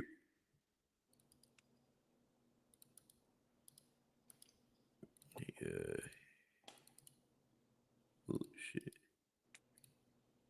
Who's your favorite fighter right now? Here we go. Andreas Gustafsson We'll do a highlight. Well, it's in my Ultimate Fighter. We'll go right here. Big uppercut landed by Gustafsson. Another big uppercut landed by Gustafsson. And once again, he just seems to really not like the tide seems to be turning a little bit more. Where he's Good just in the not clinch. respecting the Oh, striking. again. Oh, that one rocked him. He was wobbly there. Oh, again, but Miro Jurkovic is made out of something very See how he special. finishes. That Okay. is it. 6 in a row for Andrea. The mouthpiece, and then He comes Big in. He has all the uppercut. Nordic tattoos on. Big uppercut landed by Gustafsson. And he's just a dude who kind of just takes people's souls in these fights. Breaking fight news, UFC 316. We have got the biggest roundtable confusing situation ever. Both these guys have lost opponents over and over. Chaos had not one, but 2 people sign on the dotted line to fight him. Neither one of them was cleared to make it to the cage. And then you've got Gustafsson, who was supposed to fight Trevin Giles last week. Giles, while cutting weight, slips and hits his head. Not kidding. Hope he's okay. So he loses his opponent. And they have both just handshake agreed to go ahead and fight each other at UFC 316. Oh, this is gonna be crazy. Breaking. This one's gonna Let's be look crazy. into Chaos Williams. Let's do a little deep dive on him. This is an interesting fight to me. I mean, that's a cool name if that's his real name. I mean, that's an interesting name. Why would you name your kid that? That's kind of wild. Chaos? I think that's his nickname. If that's his real name, that'll be crazy. Shit. All right, let's see here. Andreas Gustafsson. Bane. He's on a big win streak. Exciting fighter. Blood and guts type of fighter. 34 years old. He's in his prime. Contender Series 1-0. KSW. That's where you find KSW. KSW brings great fighters. You know, that's where DDP came from. Oh, okay. So it's the he's Swedish on, organization. Okay. No, KSW is Czechoslovakian. Okay. No. KSW, no, the Czechoslovakian one is Octagon. Yeah, KSW, I don't think it's Swedish, but some European. But Gustafsson, he's on a 3-fight win streak. Chaos, 15-4. And that's his real name, is Chaos. Yeah, Chaos, the Ox Fighter Williams. That's a wild name. I don't know if he changed his name to that, but yeah, Chaos Williams, very interesting. On MIA, changed his name. Given name is Kalinin or something like that, Williams. So, I mean, he's into the fight game. He's fully into it. 31 years old. Just turned 31. 6-3 in the UFC. Coming off of a loss by a Darce choke. Before that, he was on a 2-fight win streak. You know, I think this fight is going to be probably fight of the night because Chaos is coming in. Oh, and Chaos is supposed to fight my boy Urosh Medic. Urosh, a great fighter. But he's coming off of a loss in 2015 in February. So you know he's gonna want to get that win back. When was the last time Chaos fought? In February 15th, 2025. Oh, A okay. couple months ago. Okay. So you know he's gonna want to get that win back. Before that, you know, he's 6-3 in the UFC, so he is a good fighter. You know, he beat guys like Alex Morono, one round, 27-second knockout. You know, he has a bunch of finishes on his record, mostly by KO. It's 47% of his wins are by KO. And then the fact that these guys haven't had an actual training camp to prepare for each other, both of their opponents fell out. So it's like it's gonna be chaos. They're just gonna be going for it, yeah. And on top of that, Gustafsson, 73% of his wins are by knockout. And you got a lot of bots. These bots are going crazy tonight. It might drive up engagement, to be honest, bro. Yeah. We're not worried about it at all. Yeah, bring that engagement up. But Andreas, 73% of his wins are by knockout. And then 18% of his wins are by submission. So Andreas is a finisher, big time finisher, and he has 9% of his wins by decision. He has 1 decision win in his 11 fights. Oh yeah, so somebody's Somebody's Yeah. getting finished in this one. And when we go into Andreas' record a little bit more, his amateur background, he started in 2017, or actually he started in 2016, but it was a canceled fight. And he had like 9 amateur fights. And ever since 2017, he's been very active fighting. Like in 2019, he fought 4 times in a year. 2020, he fought twice. 2022, he fought twice. 23, 4 times. 24. Yeah, this dude's active. So he's like in his prime. This dude is going to be a problem in the UFC. So when you're looking at fighters, the way you can tell, like, for example, me as a fighter, if I have a fight coming up, I'm going to look at how active someone was in their last few fights from the time they started until now, because that's how you could tell, like, maybe someone has injuries. You know, maybe someone just took a break and they're just cooking up and they're just training real hard and they're coming back and they're going to be way different when they come back. But you can know, he's going to be primed and he's going to be ready to fight because he's been fighting. He's been active, very active since 2019 or 2017. He's basically been in fight camp back to back to back. So, and the fact that he's 34 years old, he's basically in his prime now. So, or he is in his prime now. So, you know, he's making it to UFC. He's going to really try to do everything he can to just have a great run in UFC. You know, so yeah, man, I'm very excited for this fight. What's how many fights have happened so far? What are the results of the ones that have happened, and who do we have next in the prelims? Well, next is Andreas and Chaos, but so far the results are, let me see, go back up here. All right, we got the results. Let me see. Shit. It's all over the place. Prelim results. I don't like how they have it set up. I usually go to Google, type in UFC, it'll be the card that's going on right now, and it's got 3 tabs: main limbs, prelims, and early prelims. You can click on it and it'll usually show where they're at. Let's see. All right, results right now. What site you usually use? Just go to Google and then just type in UFC, and the card that's on right now should auto-populate at the top. Yeah, it's not popping up like that. Let me see. Oh, 1 second. Yeah, I put in main card, or I'll say UFC results. UFC 316 results. That's crazy. There it goes, There we right go. there. That's what I'm talking about. So scroll up. You know, Cheeto Vera was supposed to fight on this card. Yeah, Mario Batista. I wonder what happened with that. You know I what don't happened know. with that? I don't know. I'm assuming injury or something like that, but yeah, I don't know, bro. Damn, a lot of canceled fights on this card. Oh, Eurosha's supposed to fight Chaos. I didn't know that.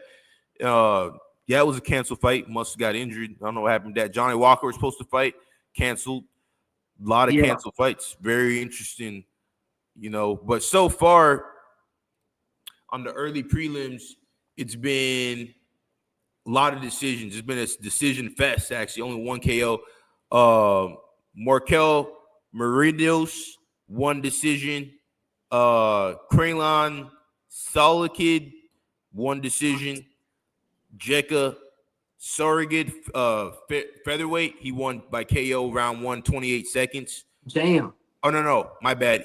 Joe Sang won by KO, 28 seconds. Sheesh. I gotta go see that. And Wang Cho, Bro, she won by decision. You sound like me doing my 1 championship videos trying to pronounce those names. Bro. Yeah. So them Vietnamese and Thailand names are so difficult to pronounce. Man, brutal. So yeah, so far it's not looking good. It's looking like a decision fest. But you know, to be honest, I like decisions. Like as long as it's a good fight, I like to see, because sometimes you got to do what you got to do. Sometimes you got to win a decision. You know what I'm saying? as long as it's an exciting fight, especially if you have two people, this dude does not want to lose, this dude does not want to lose. Sometimes that's what it's going to be. I think this Chaos Williams Andreas Gustafsson fight, you know, and speaking of Gustafsson, Alexander Gustafsson, highly underrated fighter. You know, I think out of all the guys who could have like been a champion, Gustafsson is one of those guys who was one of the best light heavyweights ever. He just happened to have Jon Jones and Cormier, you know. So already Andreas Gustafsson coming in with the name like Gustafsson, you know, he's already winning. You know what I'm saying? Yeah. That must be a common name over there. Let me see. Just while we're waiting for that fight to play out, let's look at Charlie Z versus Deontay Wilder. To say that you fought Deontay Wilder, he's gonna be telling his kids and grandkids that. Yeah. Hey,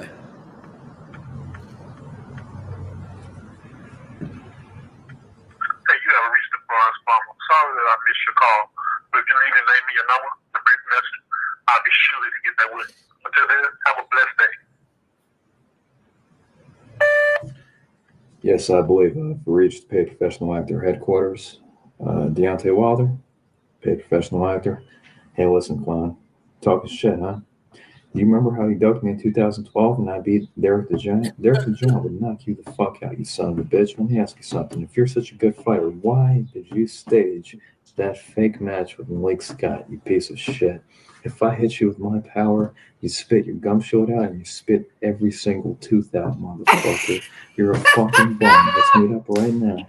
Come to LA, I'm the champion. You're a fucking bum. You're a joke. Hey, I send you my last fight. Kickboxer, 28 seconds, motherfucker. You want to be next? Let's get it on right now. You're a fucking clown. Hey, listen. 6'4", 300-pounder. Failed. 6'4", 300-pounder. It's on video. Tap Charlie Z versus Derek the Giant. I beat the motherfuckers and it's on video. Two different angles. Charlie Z. You want to fight me? Let's get the fight on right now. That's it. No excuses. 2012, you agreed. You ran away. You backed out. This is it. Don't back out this time. You're a fucking clown. Let me tell you something. When I was locked up in county jail, I taught the Southsiders how to fight. I knocked out a Southsider teardrop. 2013, I knocked out an Aryan brother, cold, motherfucker, 3 left hooks. That motherfucker was laying face down, therefore sit down, country boy. You want to fight me? I'm on probation. I can't go to Alabama to whoop your ass right now, therefore you come to LA. I'm the fucking champ. You come here, I knock you the fuck out. No excuses, punk. That's crazy.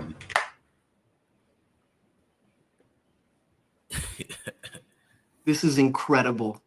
Yeah, this is peak. There you go. There you go. There you go. Yeah. You told me to No. All right.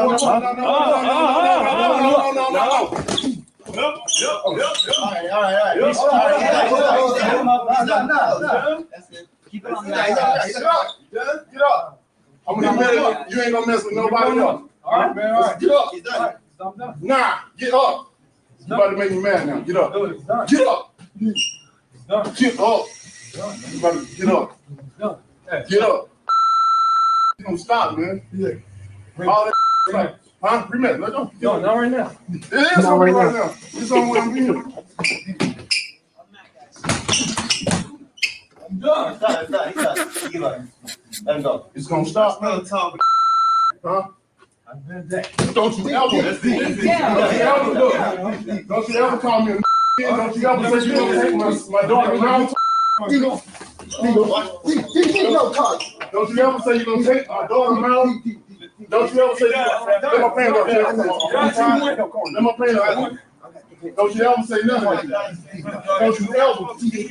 You ain't I don't know with. Racism, I don't tell you racism.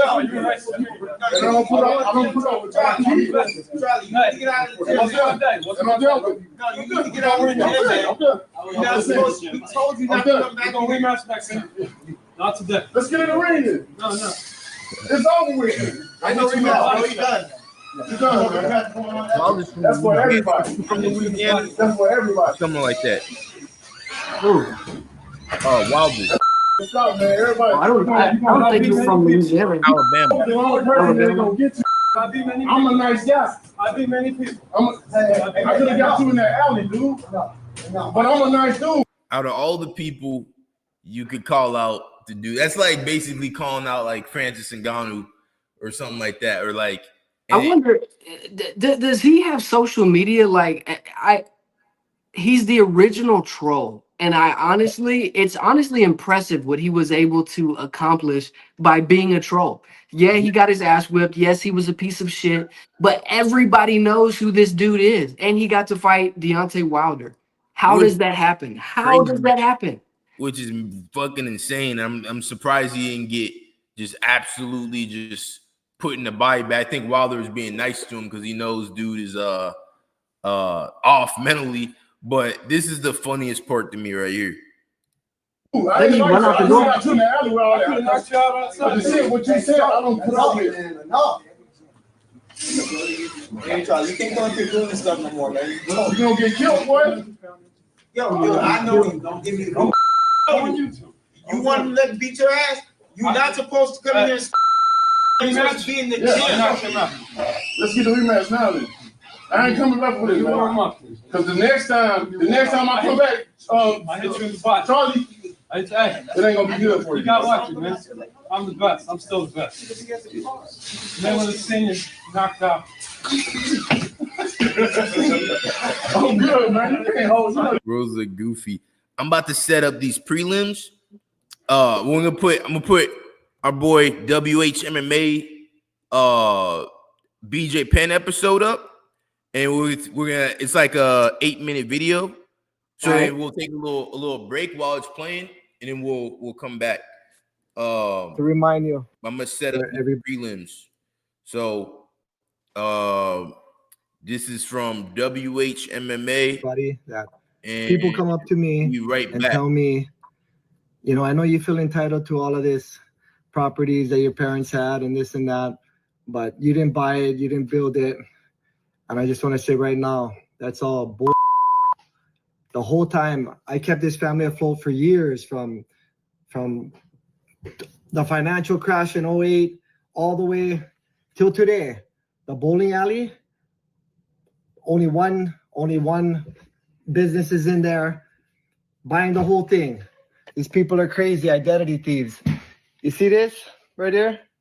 See all this right there? Fighting. Always having money, liquid cash. These belts, that's what the UFC gym is there right now, paying the mortgage for the bowling alley. And these people are crazy. So I had to remind you. What happened to BJ Penn?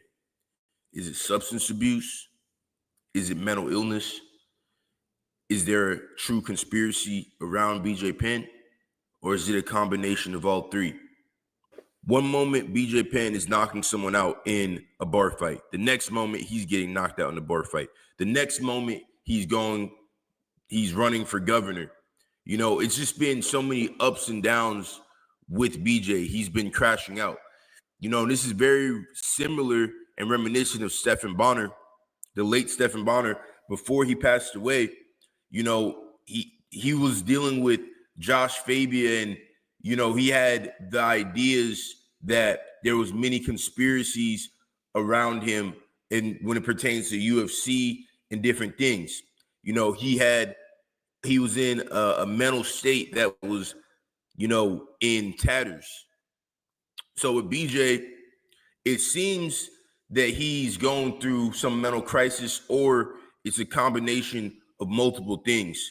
And this story is relatable because there's so many people who have older parents, and people crash out over the estates, and inheritances and things like this.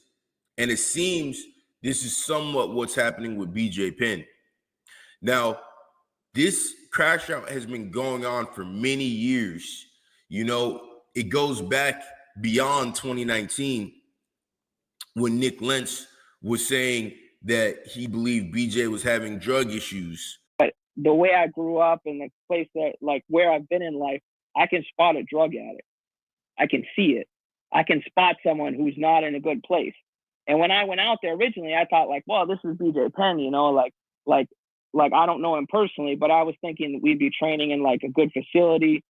I was thinking he would be working very hard. But I'm not even joking.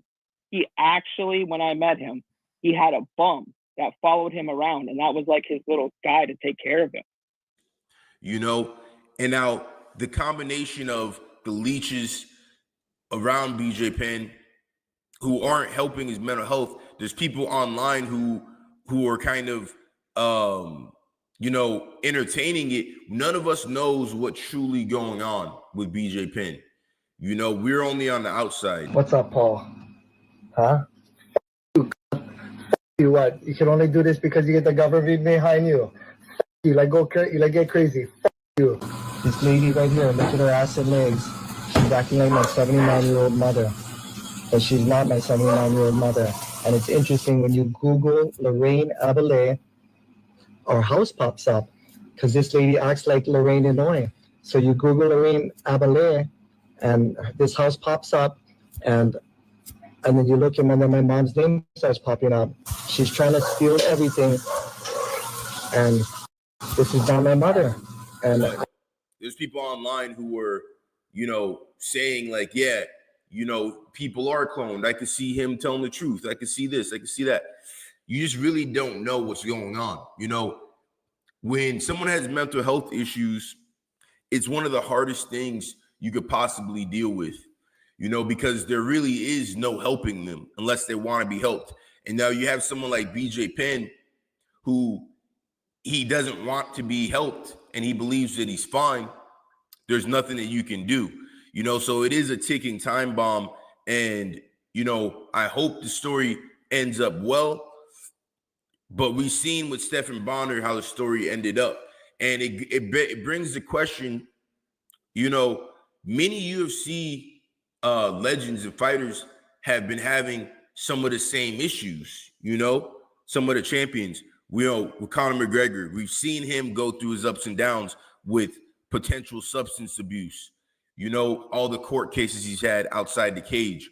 When fighters stop chasing their dream to fight and become champions, they start to cause chaos outside the cage. We've seen this with Jon Jones when he was on his hiatus and he's suspended from the sport, how much trouble he got in, So with BJ Penn, the Maui fires and the conspiracy theories behind that and some of the truth behind those theories, on top of that with potential substance abuse, on top of that with potential CTE, it's just an explosive combination. On top of that, BJ Penn is a very smart person. He was the first fighter to create a website, like a successful website that's still successful to this day, bjpenn.com, one of the best MMA websites. BJ Penn was an innovator for many things in the fight game, so BJ Penn is also a very successful businessman, regardless of the things that he does and how he does things. You cannot deny that he has been a very successful businessman. I think, and that causes an ego, getting your jiu-jitsu black belt in a short time, 4 years, becoming the first American world champion in jiu-jitsu, then going into UFC, dominating, becoming one of the best lightweights of all time, and then going into the business world, creating a UFC gym, major success with that, major success with the website. So he has a certain ego to him as well. And you can be very, very smart and have mental illness at the same time. And this is an explosive combination. And we've seen fighters struggle with addiction. Fighters fight, regardless if they're in the cage or not. BJ believes that he's fighting a corrupt government and identity thieves. He believes he's fighting corruption. He believes a lot of things are going wrong in Hawaii. And, some of these things are true for sure, you know, but being so used to constantly being in a fight, he needs to find something to fight. And this is his current fight. I just hope it turns out well and he's able to, everything's able to become okay. You know, I'd hate to. So I went and I got the ESPN app and all that. So I had to pay $9. Hey, what do you think about like UFC and like they're almost like price gouging the fans? You know what I'm saying? Like, because unless you're just making mad money, it's pretty expensive to be a UFC fan. It is. It is. So I actually saw a video about it regarding like ticket prices. Ticket prices are outrageous. It makes no sense. But as far as just your casual, everyday fan that watches the big cards, I can see it. But guys that are in it, and girls too, that like want to see every single pay-per-view, it's unrealistic. Like, how many big pay-per-views are there a month? At least one or two? Big pay-per-view? I mean, there's like one, I would say. One? Okay. Yeah, I mean, but it's like, what is it, like 75, $80? Oh, damn. Oh, shit, yeah. Hey, let's go. Andreas Gustafsson won decision. Right. I'm surprised the decision, but hey, our boy won. You know what I'm saying? You got the streak, keep the streak going. Yeah, so, both like we said, both guys' opponents ended up dropping out of the fight for whatever reason. So these guys had no time to prepare for each other. So yeah, probably I'd like to watch that back. Yeah. But yeah, bro, it is tough being a UFC fan financially. Especially if you like to go in person to some of these fights because the ticket prices are ridiculous. But yeah, you know, Dana White said that UFC would never be like boxing, meaning that it would always be affordable and accessible for everyday people. And I think that that's becoming further and further from the truth. Yeah, and I think ultimately, it's going to be a big problem, you know, because, you know, like, yeah, you have the NFL, you have the NBA, you know, you have NHL, all that stuff. The NHL is the main sport for those sports, but I don't think it really works like that in MMA. I think, you know, UFC kind of has been falling off a bit. You know, I think they do have the game on lock, but I think they're potentially getting a little bit comfortable with it, and they're kind of giving us these. Maybe they're just doing it because of the ESPN deal's almost over with, and they're just trying to get out of it, so they're just like not putting out all their cards, but. Yeah, so far, like it's been pretty mid, not gonna lie, you know. And this card so far has been a bunch of decisions. Now we gotta see, I gotta rewatch the Gustafsson fight to see if it was a crazy fight or if it was a boring fight, which I'm watching it right now. But yeah, I don't know, man. It's becoming pretty inaccessible. It's becoming like a snob sport almost. Which is what we don't want. We don't want a bunch of aristocrats front row at the UFC. You know what I'm saying? Like, right. Need $20,000, like $50,000 for these tickets. Like, you know what I mean? We don't want to see that shit. You know? Yeah, bro. Man, I forgot what I was gonna say. I had a good point, but yeah, it's interesting just seeing how expensive it has gotten, especially over the last couple of years. Yeah, it can only last for so long at these prices. But the next fight coming up is Sergey. We got the heavyweight Sergey Spivak versus Waldo Acosta. Waldo, oh yeah, that'll be good. I've never seen Waldo fight. 13-1. Sergey, he's obviously been in the game for a while. Good fighter. I think I can't really say who's gonna win this fight. I don't know anything about Waldo. You familiar with him? A little more familiar with Sergey. Everybody knows who Sergey is, but I'm just happy to see a heavyweight fight.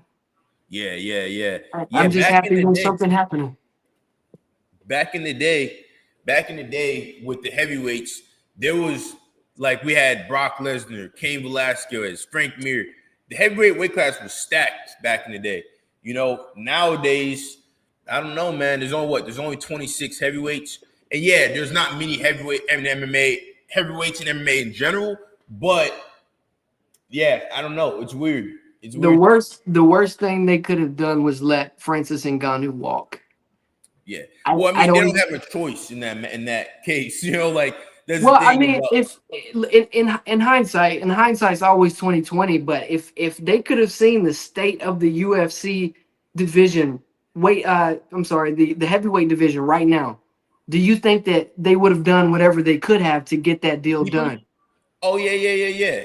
Actually, no, I don't think they care because ultimately for them, it's all about the perception that the UFC is the big show. It's the best show. It is the big show. It is the show with the most production and a very exciting.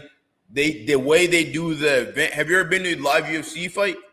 Yeah, I went to the Mexican card, not the Sphere, but the one before that where Valentina fought Grasso 2, I believe.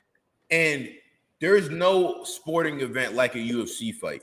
When you're there live, the way that they do it is incredible. Yeah. But with that being, so they don't want, it's all about perception. It doesn't matter if they have the number one heavyweight. They're going to call him the baddest man in the world, regardless of whoever he is. It's all about perception with the UFC.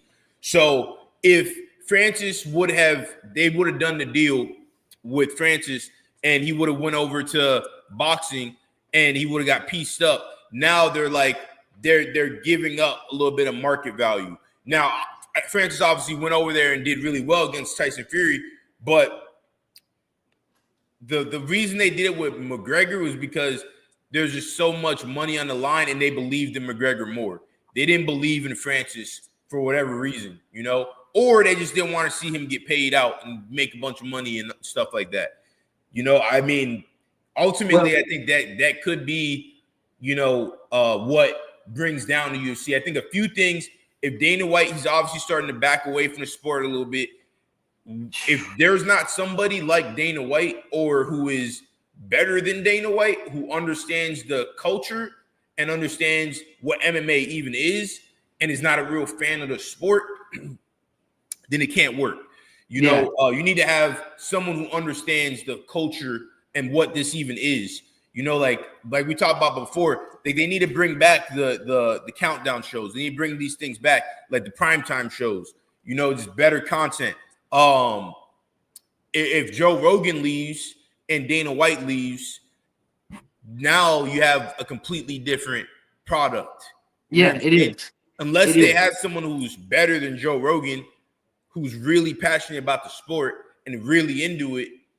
But yeah, I mean, so soon here you could see the UFC fall off big time. I think it's a little bit too big to fail at this point, but there's an opening for another organization to come in and have an exciting thing if they're able to put together right.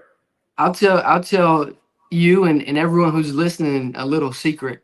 You can get Amazon Prime right now, and you can watch every single one championship fight, pay-per-view, and Friday fights with just that subscription to Amazon Prime.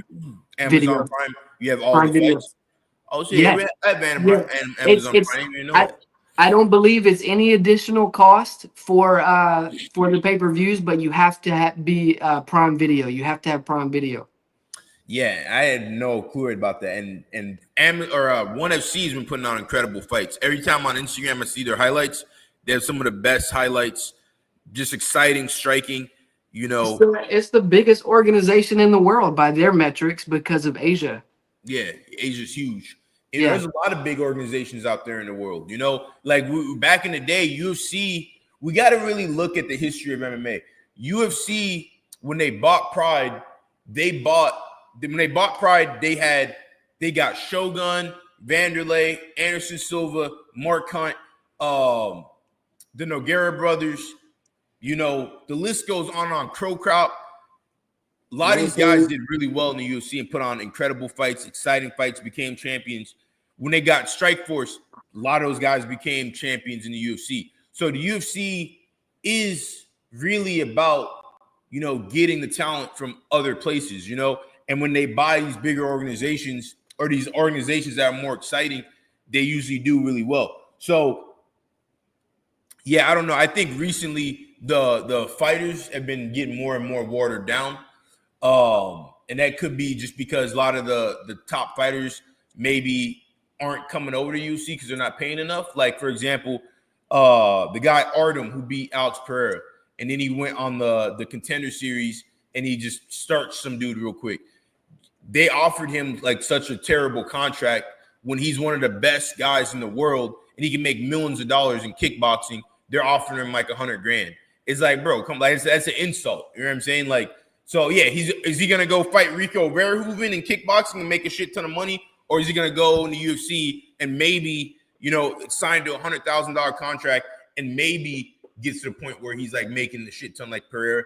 But it's like, you know, like I think that's going to end up being where they're gonna, you know, make a big mistake with other companies coming in and getting guys like Artem, getting guys like Francis.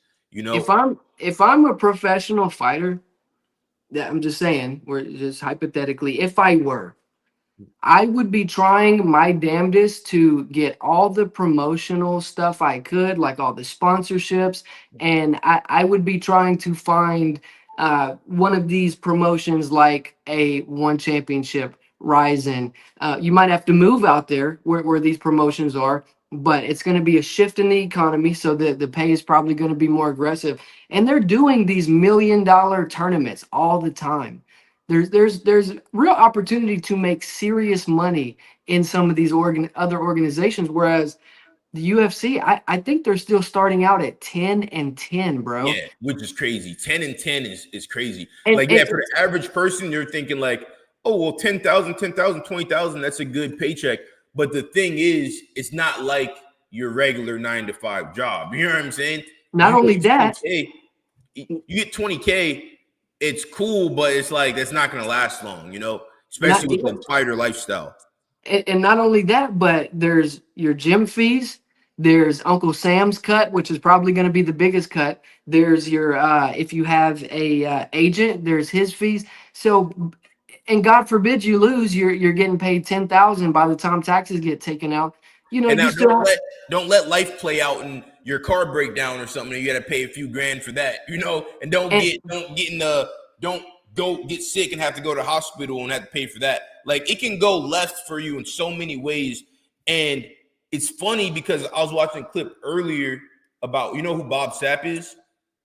Bob Sapp, yeah, the big dude, of course, yeah, huge. You know, Bob Sapp was making outside of UFC at his lowest point when people are like, oh, he's like rigging fights, he's tapping out left and right.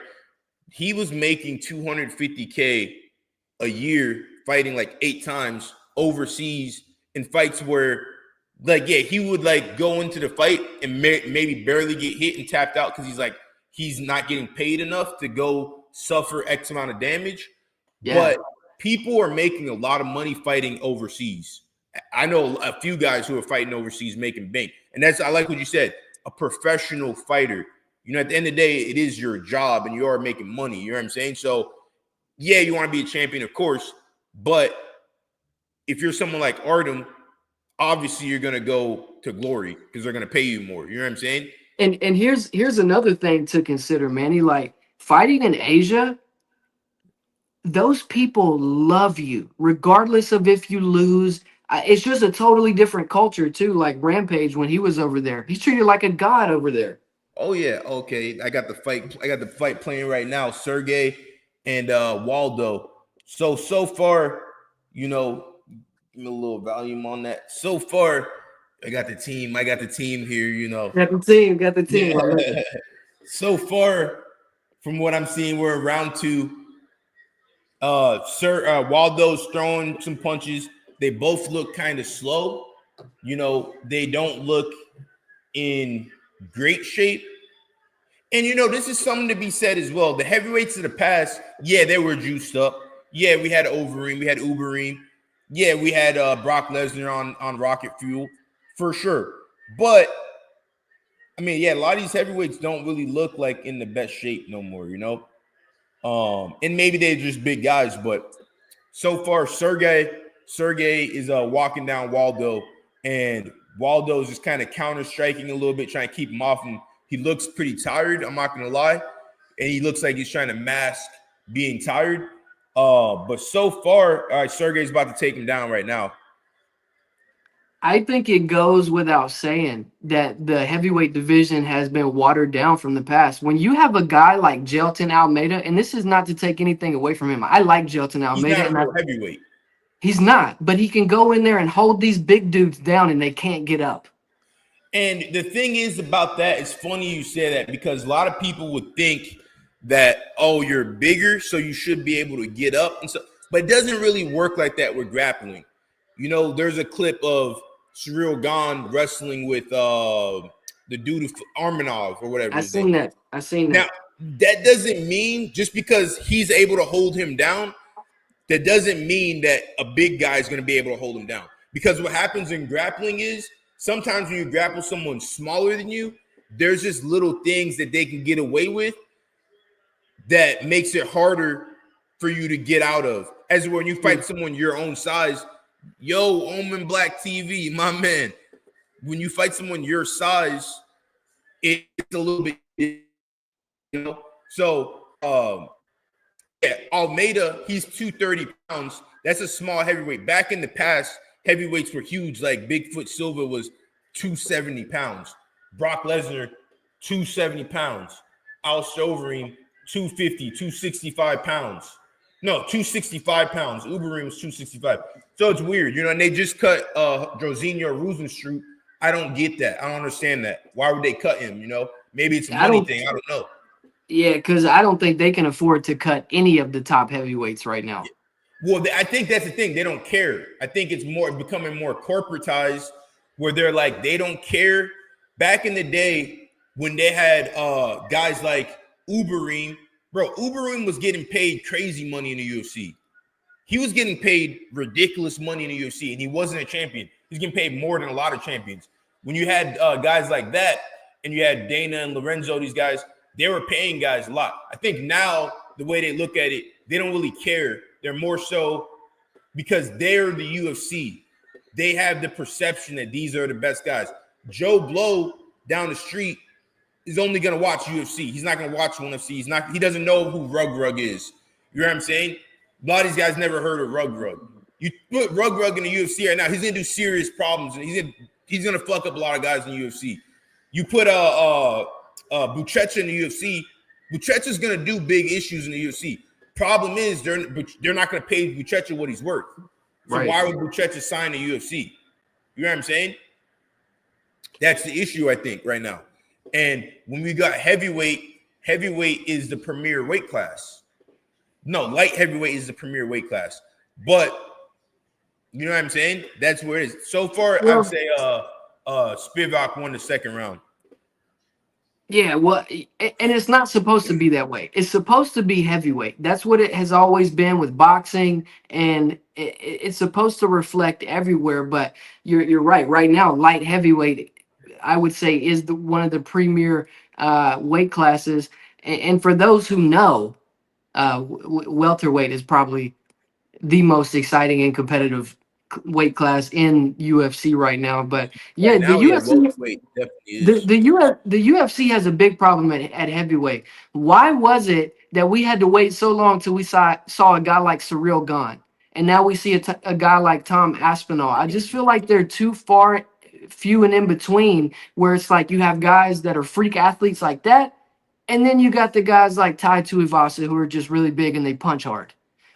Well, I think ultimately it comes down to they have to pay these guys a certain amount. Someone like Cyril, he's probably on a really expensive contract. So well, they never got Fedor. Bring him out. What you say? Fedor? That's why they never got Fedor. Yeah, exactly. So when you have these heavyweights, yeah, you have to pay them a lot because you have big guys. You have to pay them more because these guys are just like all the top sports have big dudes, right? Like NFL, basketball, like these are big, quote unquote, superhuman guys, right? Like Right. these aren't the regular guys. You see one of these guys pop in, walk in the room, you'd be like, oh, that guy does something. I don't know what he does, but he does something. So someone like Surreal Gone is probably getting paid like crazy money.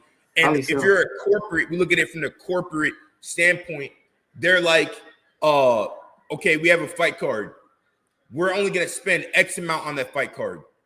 So, okay, we're going to bring in Surreal once a year, twice a year, because we're only going to bring him out when we go to France. We're going to pay him a bunch. You know what I'm saying? So I think that's ultimately what it comes down to. They're just trying to maximize their profits because they have a lot of people in the UFC nowadays who don't know the Spivak about to knock him out. Oh, no. He's pretending. Hey, man, Spivak might knock out Acosta right now. Acosta's going to lose the decision. If at this rate right now, he's going to lose the decision. Here's the thing. When it comes to fighting and winning decisions, your body language, Spivak just landed a big elbow. Your body language has to be on point. Acosta looks tired. His hands are down. Spivak's coming forward, throwing elbows. He looks aggressive. So if I'm a judge, I'm going to give it to Spivak right now. Like he's just throwing haymakers at him right now. And Acosta is just kind of just throwing these sloppy ass punches.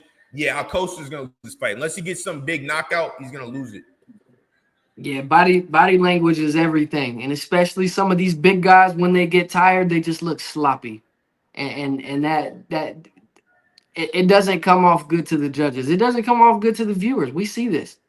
Yeah, if you're Dana White, what do you do right now in the UFC? The first thing I do is do my damnedest to make this Jon Jones and Tom Aspinall fight happen before the end of the year. That's number one. Let's see what else we do. I think we get rid of or limit Apex cards because some people do like Apex, but I think the overwhelming majority of UFC fans are sick of the Apex. So I think that's something that needs to go. And then maybe try to work on like a big Netflix deal or like a big because they're almost done with ESPN. Maybe they'll renew. I don't know. But how do we make the sport more accessible to the everyday people, like we talked about earlier? And then, I guess more so what I'm saying is, all right, here's a better question. If you're a UFC president, you have to sign 4 fighters right now, any weight class. Who are you signing and why? Oh, that's a good question.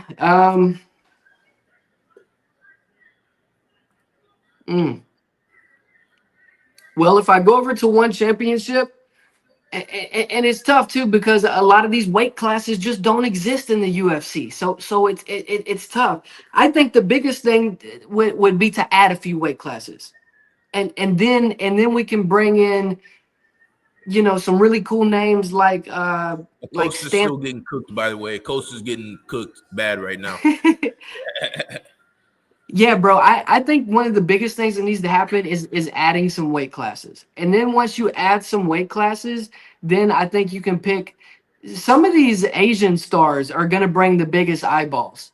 I think some of the Asians have the biggest following. And so I think you go into Risen and I think you go into one championship and pick a few out from there. Spivak just picked him up like a kid, slammed him down.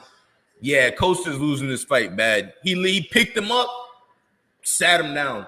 Yeah, like Costa's just trying to survive here. This is bad, bro. This is not good. This is like from the viewer standpoint. Acosta also is a little bit more of a, I don't really feel like he's a heavyweight. I got to see how much he weighed in at. You know how much he weighed in? I don't know. I know he's got a slimmer frame. Is he super tall? Nah, he's let's see here. He's got a big frame. Salsa boy. I wonder if he's a little from shorter. what I'm seeing here, he just got hit with a big shot. Almost got knocked out at the end of the belt. Yeah, Spivak won that easily. He dominated that fight. Dominated. Like they had guys like this. He got the big win over the Cuban guy, huh? Which that was an exciting guy to have in there. Problem is, the UFC doesn't build, and that's another problem with him. He was kind of cooked no matter what, because he's older. I believe he's like 38, and he's just now starting to grapple. And you're in the UFC, and you're a dangerous fighter on the feet. You're gonna get taken down immediately. Everyone's gonna take you down. I was excited for him when he first came in. Yeah, me too. And he's still been knocking people out within like 3 seconds over there in karate combat. But then you had Chris Spann, Ryan Spann. Ryan Spann is interesting because he's been around for a long time, but I don't know. I don't even know, he's had some big wins, but yeah, heavyweight is super light right now. Well, Ryan Spann is more of a light heavyweight. I would expect him to get that win against him, but yeah, heavyweight's cooked, bro. I don't like heavyweight, but there's some. We were talking about fighters to potentially bring over. There's some people over in PFL that I really like. Patchy Mix just came over. There's the middleweight champion Johnny. He's good. Impa, I think Impa deserves another look. Yeah, I mean, there's a bunch, bro, a bunch. But the biggest thing, they gave it to Acosta. Yeah. Whoa! Wow. I'm gonna have to watch it. What the fuck? These fighters are gonna have to take control of their own destiny and get some finishes on this card, man. What the fuck was that? That's crazy. Hold on, I gotta hear what Rogan said. That's insane. I saw 2 rounds of the fight. There's no way in fuck he won that fight. He got his ass beat, and he was tired, and he almost got knocked out in. Hold on, let me hear what Rogan says. Hey, everyone's booing right now. Yeah, everyone's booing. Bro, this is insane.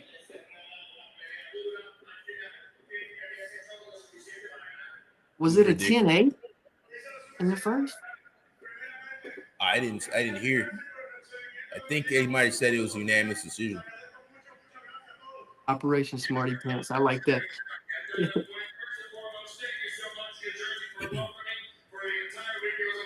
Can you guys hear that? Yeah.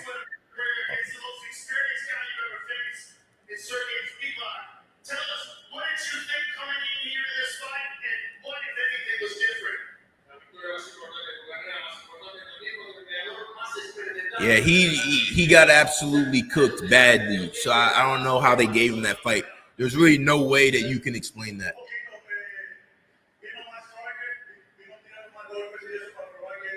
Like, he has a black eye, like Spivak, no damage on him. Bro, that's just ridiculous. That's unacceptable. Then with the big takedown at the end.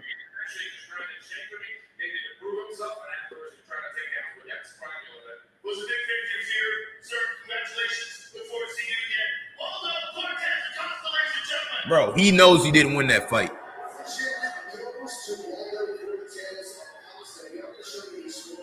What's going on in New Jersey, man?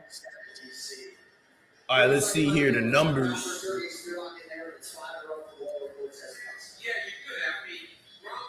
Unanimous decision for Waldo.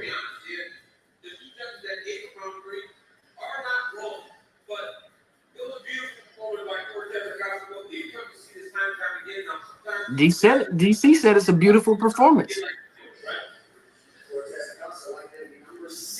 Yeah, I mean, I think he's saying that because I don't think they're supposed to be like, oh, that was a robbery.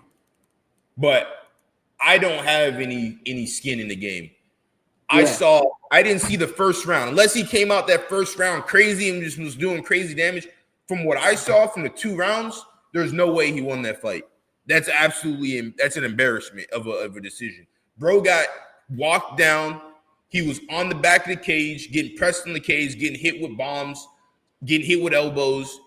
Then he got taken down, like picked up like a kid, slammed down. And then he almost got knocked out at the end of the fight. So there's no way that he won that fight. That's an embarrassment. I guarantee online the sentiment is going to be that bro got robbed. You know what I'm saying? That's absolutely ridiculous. Who do we have up next? Up next, we got... Yeah, bro, what the fuck? That's crazy, bro. We have Amzat Murkanodov and Benderson Ribeiro. Russia versus Brazil. I'm going with the Russian. You know. Hey, I'm gonna answer your question from way earlier. You asked who my favorite fighter was right now, and I would say it's a 1A and 1B type situation. Oh, this is hard. I really like Charles Oliveira, bro. I love his story. I love what he's been able to overcome, and I loved his reign as a champion. He went through Killer's Row to be able to get that belt and to keep that belt. And I like Hamzat Chimaev a lot. I would say my favorite is Charles. Who is your favorite fighter right now? Jon Jones? My favorite fighter is Francis Ngannou. Okay. But we're talking like right now, active, you know, consistently fighting. To say my favorite fighter, man, I'd probably have to say like Alex Pereira. Yeah, him and Yuri Prohaska. I like those two a lot. I like Yuri Prohaska too. I like him specifically. I like how he's always training by himself, like in the woods and shit like that. I like that shit because it's like old school anime style samurai shit. That's like the shit that I like to do. You know what I'm saying? So yeah. So that's why I like Yuri. We got the Russian coming in, you know, to the oh man, this dude, I haven't actually seen this guy fight before. Damn, this dude's coming out with heat. Oh yeah. And this is my weight class too, so I'm a little bit more invested in 205? it. You know? 205, yeah. The weight class I should have been, but now I'm legit a 205er. Like I feel healthy as a big guy. I'm in shape. Like I feel good at this weight, you know. But this dude, Russian boy, he actually throws hands. Russia has a lot of great boxers, very good boxers, very good grapplers. This guy, Benderson, the gorilla, he's probably a jiu-jitsu guy looking at his ears. I already know we're gonna have a couple soy boys in here saying, or actually not in here because everyone's cool in here, but you know, some people are coming, oh, you're a casual, you don't know who like shut up. Like, you know what I'm saying? Like, yeah, bro. Dudes, I've never seen bro fight, not once. Yeah, and here's the thing I've realized. Sometimes I'll see a guy fight once or maybe even twice, and I just won't remember him unless I go back and look at the card and see some of the bigger fighters. I'll be like, oh yeah, I for sure saw him fight because I watched this entire fight card. Yeah, and there's just too many fighters in the UFC. It's like saying name all. You're an NFL casual if you don't know every player on every team. Yeah, exactly. So yeah, if you ask me who my favorite fighter is right now, yeah, I like Alex Pereira a lot. He's just exciting. I like his style. Outside of that, I mean, you know, it's kind of hard to say. I like Ilya Toporia's style. I like his boxing a lot. He's a really good boxer, clean hands. But I got to give it to Alex Pereira.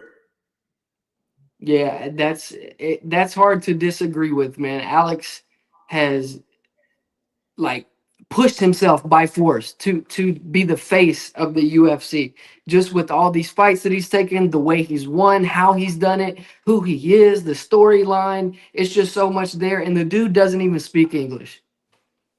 Yeah, and that's part of the allure, because I think if he did spoke English, I think it wouldn't really hit the same. You know what I'm saying? Because it makes him more mysterious because he doesn't speak English, so we don't really know like how he sounds. You know, I think, for example, Anderson Silva, the reason he had this aura around him was because he's in their cage, just beating people up, you know, messing people up, crazy highlight reels, and then you hear his voice, and he has like a, "Hi guys, I'm Anderson," and then you hear him saying the Anderson Silva voice, but then also he's like a nerd though. Like he's like if you ever seen like his toy collection, he has a bunch of Spider-Man toys, like a room in his house dedicated to Spider-Man. Like he's like a straight up like nerd, but he's like beating people's ass, you know. So I think that's Wes Watson when he's talking about, oh, you guys are squares. Like, okay, yeah, he's a nerd, yeah, but he'll beat the shit out of you. Like you've seen Anderson Silva fight, like, and he's still fighting. Actually, I don't know if he's still fighting, but he was fighting not too long ago in boxing as an older man who broke his leg in half, still beating people's ass. So, yeah. Hey, if Anderson Silva would have taken boxing serious, like his primary thing, I think he would have done very well. Yeah, without a doubt. He is an incredible striker. You know, I think he had like one or two professional boxing fights early on. And he's just like he lost and won one. But I think as a professional fighter, I think that's important too, to maybe have like one or two like fights outside of MMA. You know what I'm saying? Like a boxing or kickboxing match. You look at Jon Jones, he had a kickboxing fight early on. And so now we're about to have this light heavyweight fight. The Russian is 36 years old. The Brazilian, 28 years old. The Brazilian, 6'3", 81-inch reach. The Russian, 71-inch reach, 5'10". Very interesting matchup, but I'm still going with the Russian. Yeah, like soon here, the UFC is going to be completely different because when Bruce Buffer retires, when Dana White retires, Joe Rogan's making so much money doing other things. He's going to retire soon, probably as well. Like when those guys leave, he's going to leave. It's going to be a completely different place. You know? And I think I was thinking about that. I was thinking about that earlier when you were talking about that, bro. The Bruce Buffer too. Like it's like when an NFL team loses their head coach and their quarterback retires. It's a totally different product.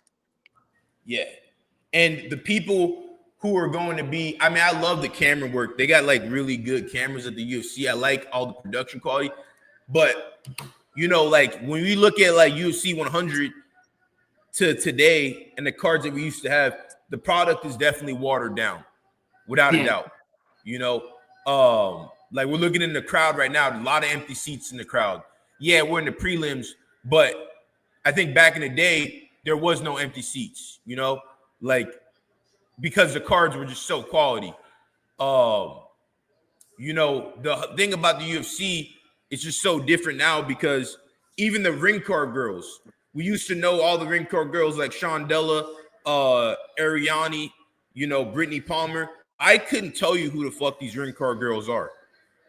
You know what I'm saying? So the product is becoming something just so far different. The Brazilian comes out with the big head kick off the bat, but it's blocked. You know what I'm saying? So it's like the UFC is kind of losing its soul. It's just becoming a corporate product.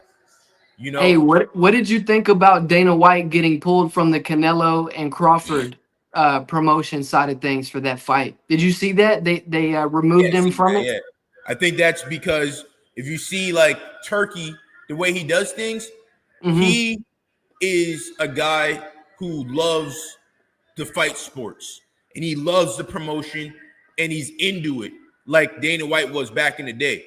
I think maybe, I don't know what happened, but maybe Dana White came in and he's like thinking like UFC, we're trying to maximize profits, stuff like that. Turk doesn't give a fuck about that. He's like, he has money because you've seen the amount of promotion they did for the for some of the boxing fights. They were making full-on movies for these commercials. Bro doesn't give a fuck about spending money. He wants exciting fights and he wants like spectacles. You know what I'm saying? And there's a big difference between, that's how the UFC was back in the day. Nowadays, it's more like it's just corporatized, and maybe he was trying to corporatize the events and maximize profits, and that's not really what they're into. Yeah, bro. I don't know if anyone has asked Dana White about it, like any reporters, but that's a question that I definitely want to answer for.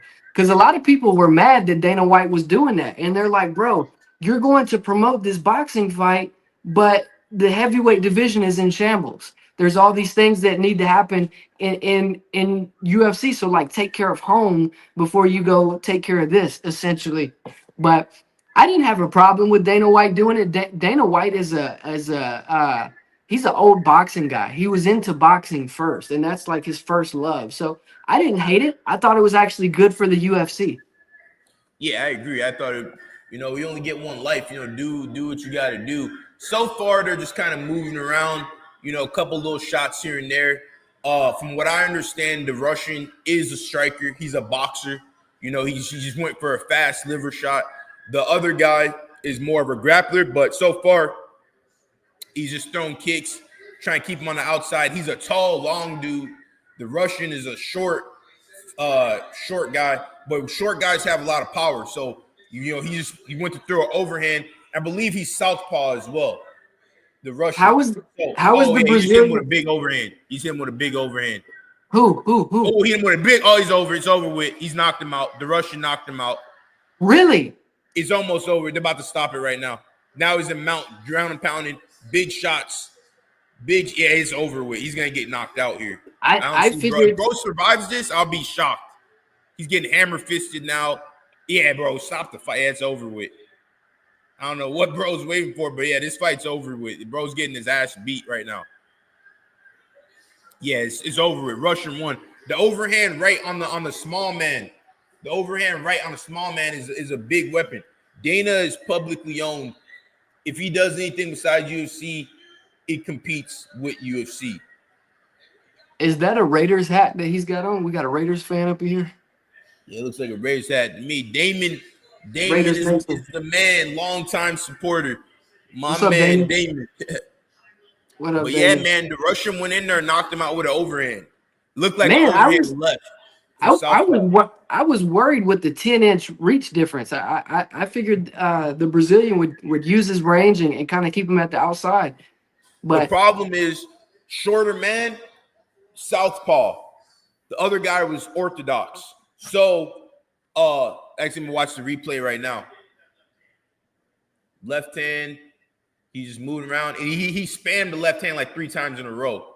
Yeah, he spammed it 3 times in a row. Yeah, bro, hit him on a temple.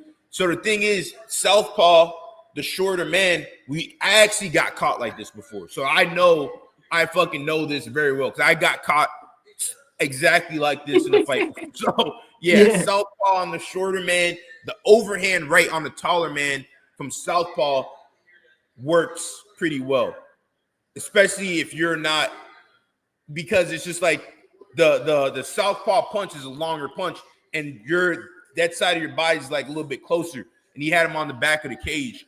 So yeah, good win for was he just crossing the void throwing power punches, or did he set it up with jabs or anything, or just he did earlier on, and then he just started spamming the left hand.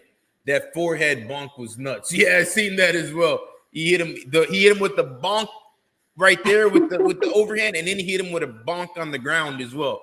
I don't know. Oh, I forget bro's name, but the dude who has the big beard, the biker beard, the referee, you know his name? What's that dude's name? Oh, the one that's all not braided. Yeah. He shaved all that. No. Yeah, he shaved it. Yeah, because he was the referee for this fight. For last fight, yeah. I gotta see that. So, man, how many fights we got left, bro? I'm probably gonna grab some food before the main card starts.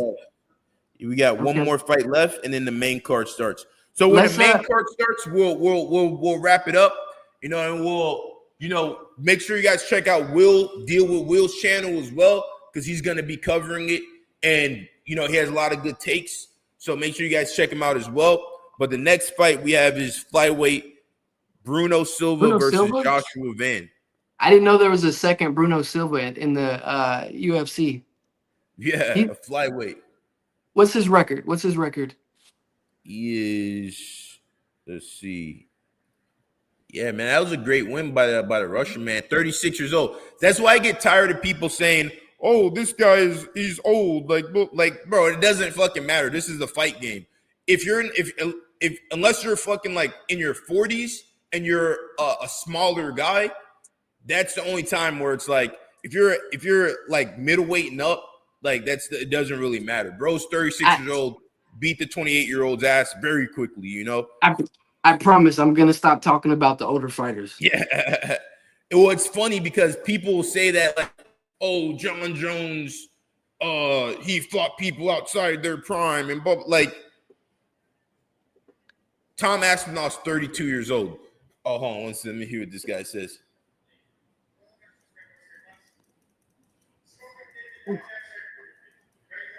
It's like, yeah, Tom Aspinall's 32 years old. Jon Jones, 38 years old.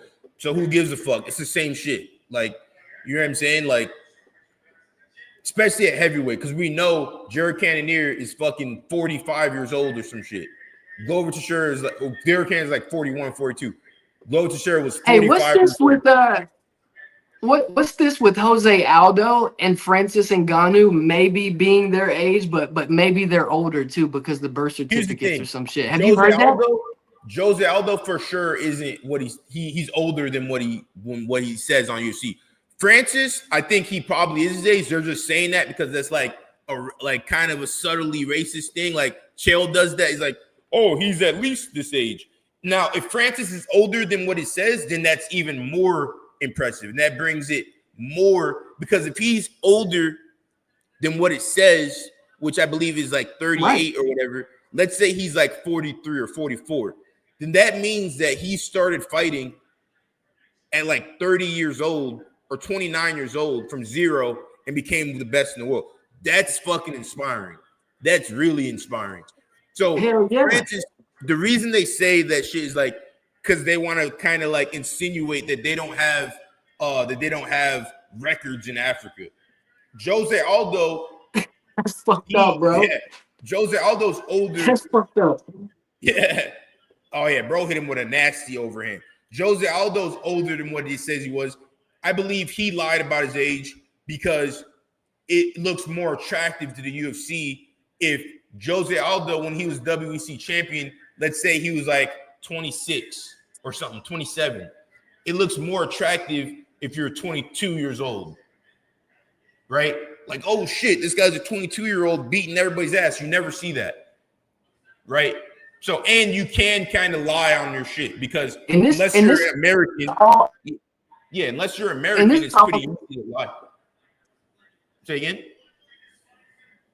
Oh, yeah, you're glitching out. But yeah, unless you're American, it's pretty easy to lie on your thing. Like you're coming from It's either my Wi-Fi. Oh yeah.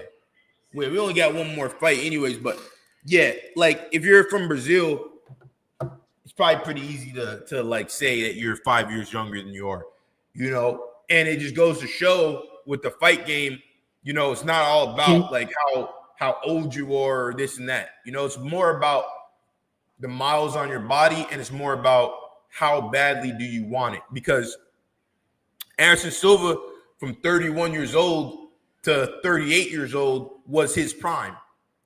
You know, before that, he lost a bunch of fights in Pride. And people were like, oh, like Anderson Silva might be really good. He might not, right? He didn't hit his stride till he was about 31. So that's the thing. We got you back. There you are, yeah. Hey, can you hear me, bro? Yeah, I can hear you, yeah. What's up, bro? Hold on 1 second. I'm streaming. Hey, what's up? Can you hear me? Yeah, I got you. I can hear you.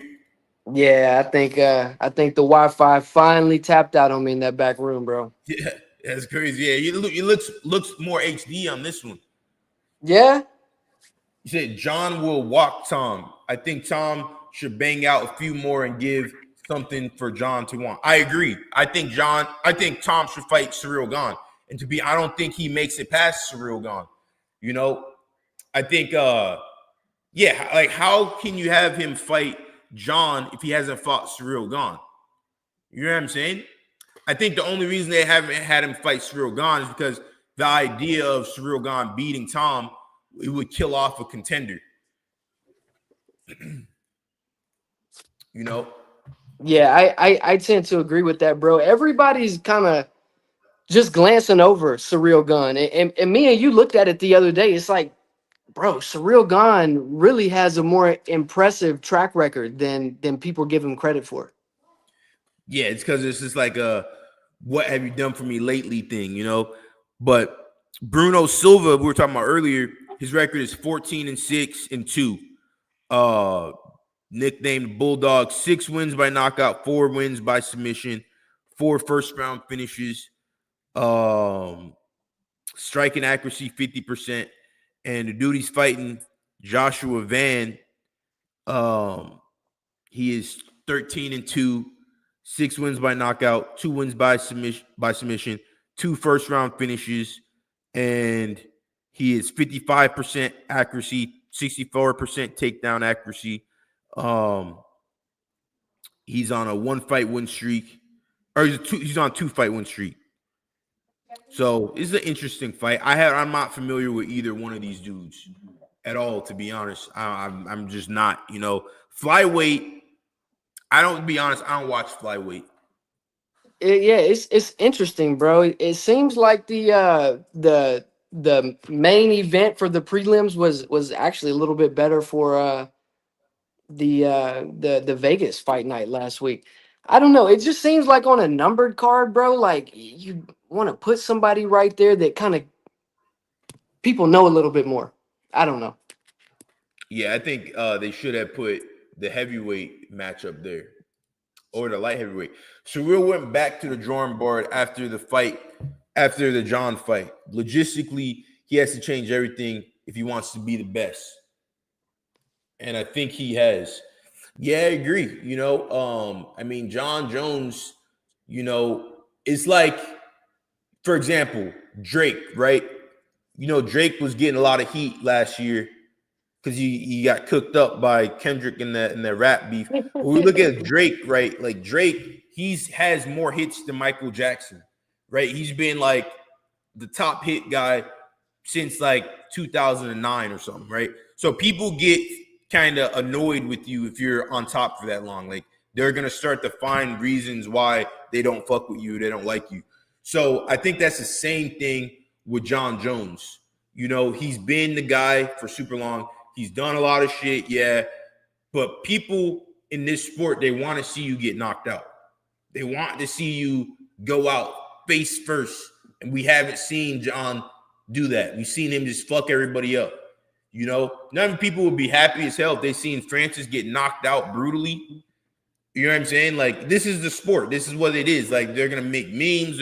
I guess we did see Francis get knocked out brutally by Joshua, but that's a different sport. Yeah. So it's like, and they haven't seen that from Jon. So I think that's really what it comes down to. But well, the good thing for Surreal Gun is he'll never have to fight Jon Jones again. That fight's probably never going to happen. Jon is going to fight Tom if he fights Tom, and then he'll ride off into the sunset. The only thing Surreal Gun has to worry about is Tom Aspinall. Oh, yeah, exactly. I started aching to see Chuck and Silver get pooned. Yeah, exactly. So Chuck Liddell was the golden boy. Anderson Silva was beating everybody's ass. When Chael Sonnen came in, Bruno Silva and old boy about to fight in the second year. When Anderson Silva came in and fought Chael, and Chael was giving him that work for 5 rounds, that was like crazy exciting. Even though if you look at it from the perspective that it's a boring wrestling fight, but it wasn't, because it was the first time Anderson Silva on his long 8-year win streak was getting challenged by somebody. So I think it's human nature. You're going to want to see the guy lose at some point. Chuck Liddell, was whooping, and Chuck Liddell is an exciting fighter. Chuck Liddell was out there, what you got with Chuck Liddell. He's coming out. He's going to try and knock you out. He's a wild dude. He's partying. He doesn't care, and that's how he fights. So I think that's just human nature. I think when it's all said and done, I think Jon Jones' career, no one's going to really be able to touch it. I think people are going to miss him when he's gone, because he had a lot of great fights, exciting fights. The Gustafsson fight. It's the younger. I gotta believe it's the younger crowd. It's the people like 25, maybe some closer to 30 and below, right? That are talking all this shit about Jon Jones, because the people who are older that have been around long enough to see what Jon has done, like, understand that he's been through 3 different generations of fighters. There's never gonna be another champion like Jon Jones. Yeah, I highly doubt it. And if there was, it would be Michael Morales, because he's young enough to where he could achieve what Jon Jones did, because he's the only guy. Other than that, like someone like, let's say, Andreas Gustafsson, he's 34 years old. Yeah, he could fight till he's like 45, but the likelihood of him going through the divisions like that is just not the same. And to be honest, a lot of guys aren't fighting as long as the old school guys, because for multiple reasons. I think one thing that's an issue with the UFC is they don't, let's say we have someone like Jim Miller, right? Jim Miller's been in the sport for a long time. He's paid his dues. Let's not match Jim Miller up with the young guy who's going to knock his head off. You know what I'm saying? Let's match Jim Miller up with another old guy and just have a good, fun fight that's exciting for people to see. Jim Miller's an expert at his craft. This other guy's an expert at his craft. They can put on an exciting fight. We don't have to fucking kill off the legend. You know what I'm saying? Yeah. I think that does more harm than good. I think that's where when you have places like Pride had exciting fights, and they put on like appropriate matchups. Because remember they were trying to put Nate Diaz versus Khamzat for his exit fight. Like, bro, what the fuck? You know what I'm saying? Like, why are you gonna try to kill off Nate Diaz's potential to make money elsewhere when he's sacrificed a lot for the company? Ultimate Fighter, put on great fights, great moments. The McGregor saga, like, why are you gonna treat your fighters like that? I just don't really agree with that. I'm still curious as to what happened with that, how that whole thing got switched up. Now, the conspiracy theory is that the UFC wanted to switch it around because they didn't want Tony to go out sad. But if that was the case, they would have never scheduled that fight in the first place. You know what I'm saying? The UFC doesn't care if you go out sad. They don't care. You know what I'm saying? Like, I think they've gotten their heart broken when Chuck Liddell got knocked out by Rashad Evans and he got knocked out by Rich Franklin. So I don't think they care. They love Chuck Liddell. I don't think they care at all if you go out sad.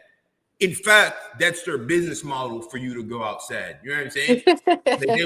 they want the legend to get knocked the fuck out, brutalized. Now this guy's the greatest fighter ever. He's broken. For Usman, they were saying Usman was the best welterweight ever. And I started believing that shit until I started doing my research again because there's so many fights. No, GSP has more title defenses than Usman. What the fuck? You know what I'm saying? Like, why in the fuck are they do this every time? They rewrite history. Yeah, to be fair, he was getting there. How many? I think he was like 1 or 2 away from GSP. Yeah, he's like 1 or 2 away, but they were like, maybe he had more of a winning streak altogether, but you can't compare that to a champion's win streak. You know what I'm saying? You can't compare it to. And Damon says, it's like when Michael and Kobe went. Now we miss the games they played, even though they dominated. Exactly. Facts. That's exactly. But UFC has a big thing with like rewriting history. I've seen them do it multiple times now. They did it with they had some Cameroonian fighter come in and they're like, oh, the first fighter from Cameroon or some shit like that. Like Francis isn't the second or third fighter from Cameroon. You notice every single event they say these like crazy ass random ass stats. You ever notice that? Yeah. So they're like, oh, this guy broke the record for this, and this guy broke the. No, the fuck they didn't. They make shit up all the time. Like, it's like I don't get it. I mean, I get it if you're trying to be like other sports and be like Tom Brady did this and that, but this isn't that. You know what I'm saying? This isn't. The more they try to make MMA like other sports, the more they're gonna lose people because this is like WWE, but it's real. That's what it's supposed to be. And that's so funny you say that because the general person who doesn't watch the UFC, they've heard of it, but they've never watched it. They know who Conor McGregor is. I asked my girlfriend this the other day. I said, do you know who Conor McGregor is? She said, yeah, the wrestler. Most people think that UFC is just wrestling, bro. They think it's WWE. They have no idea. Yeah. So it's funny you say that. It's like, that's what it's supposed to be. And that's why I started watching. That's why you started watching.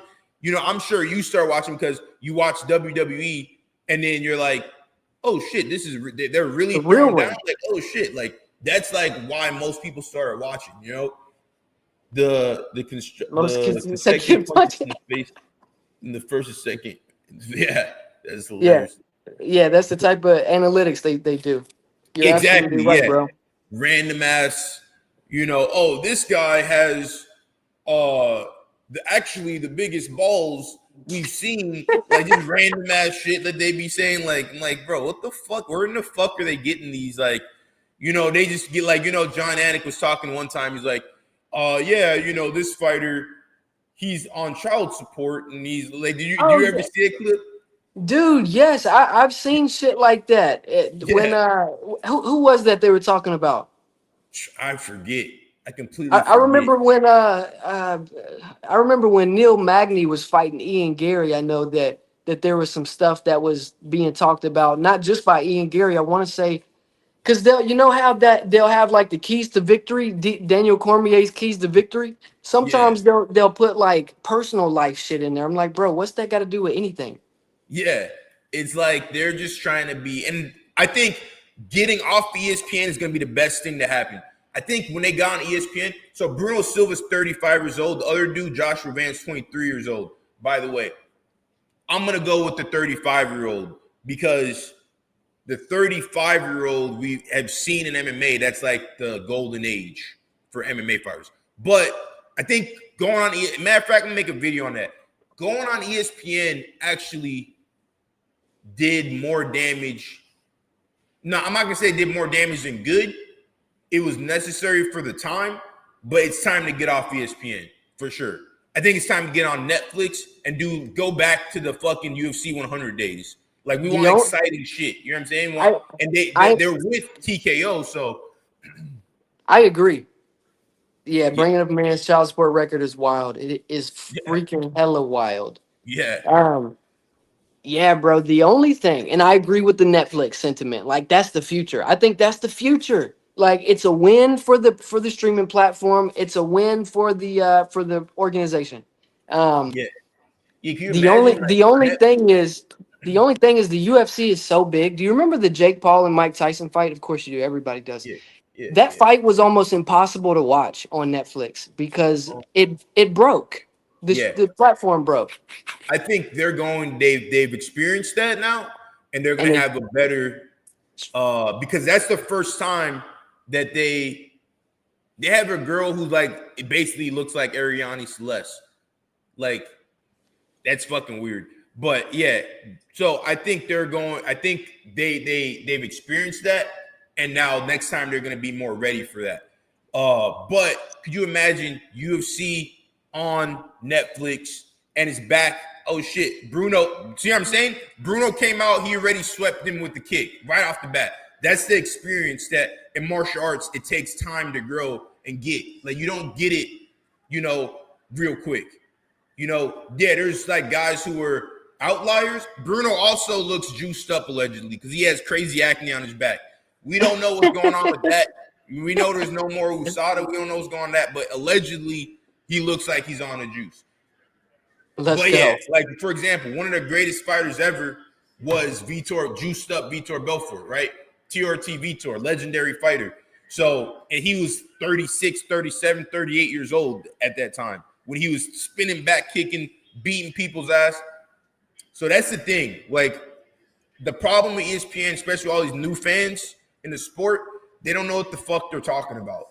They think it's basketball, so they're approaching it like it's fucking basketball. LeBron James is 40 years old, so such and such and such. Like, no one gives a fuck about that. This is a fucking fight. Right. They need to figure out the streaming, but they can do it. Yeah, I believe they can do it too. I don't see why they wouldn't be able to do it. Well, the Jake Paul thing was their first time doing it.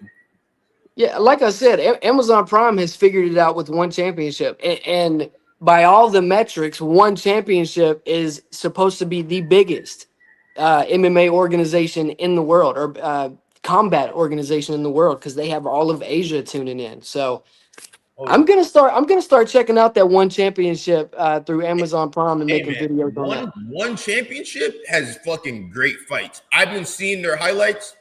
They have incredible kickboxing, and they have fucking great fights. And I know they're paying dudes as well. So a lot of American fans, they get off the UFC's dick. Silva just got hit with a big uppercut. They need to get off the UFC's dick and realize that there's a whole world out there, and the UFC is just the most popular one in America. Silva just threw a crazy spinning back kick, real nice, looked good. Yeah, in one championship, they You had to, yeah. Oh, bro, yeah. you should check it out. They stream on YouTube every Friday. It's early as hell in the morning, though. That's the only thing. But they stream it for free on YouTube, Friday fights.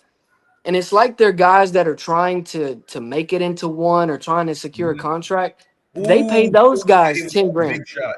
Get hit with the uppercut again. I know From a couple Silva? guys who fight in one. Luke the chef. You know, we were cool on Instagram, and then one of the guys I used to stream with, Diego Paez. He's also in ONE FC. And they're doing Muay Thai fights.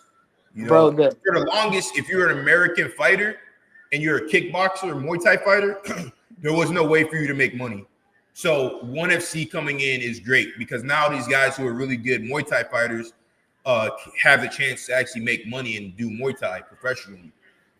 Yeah.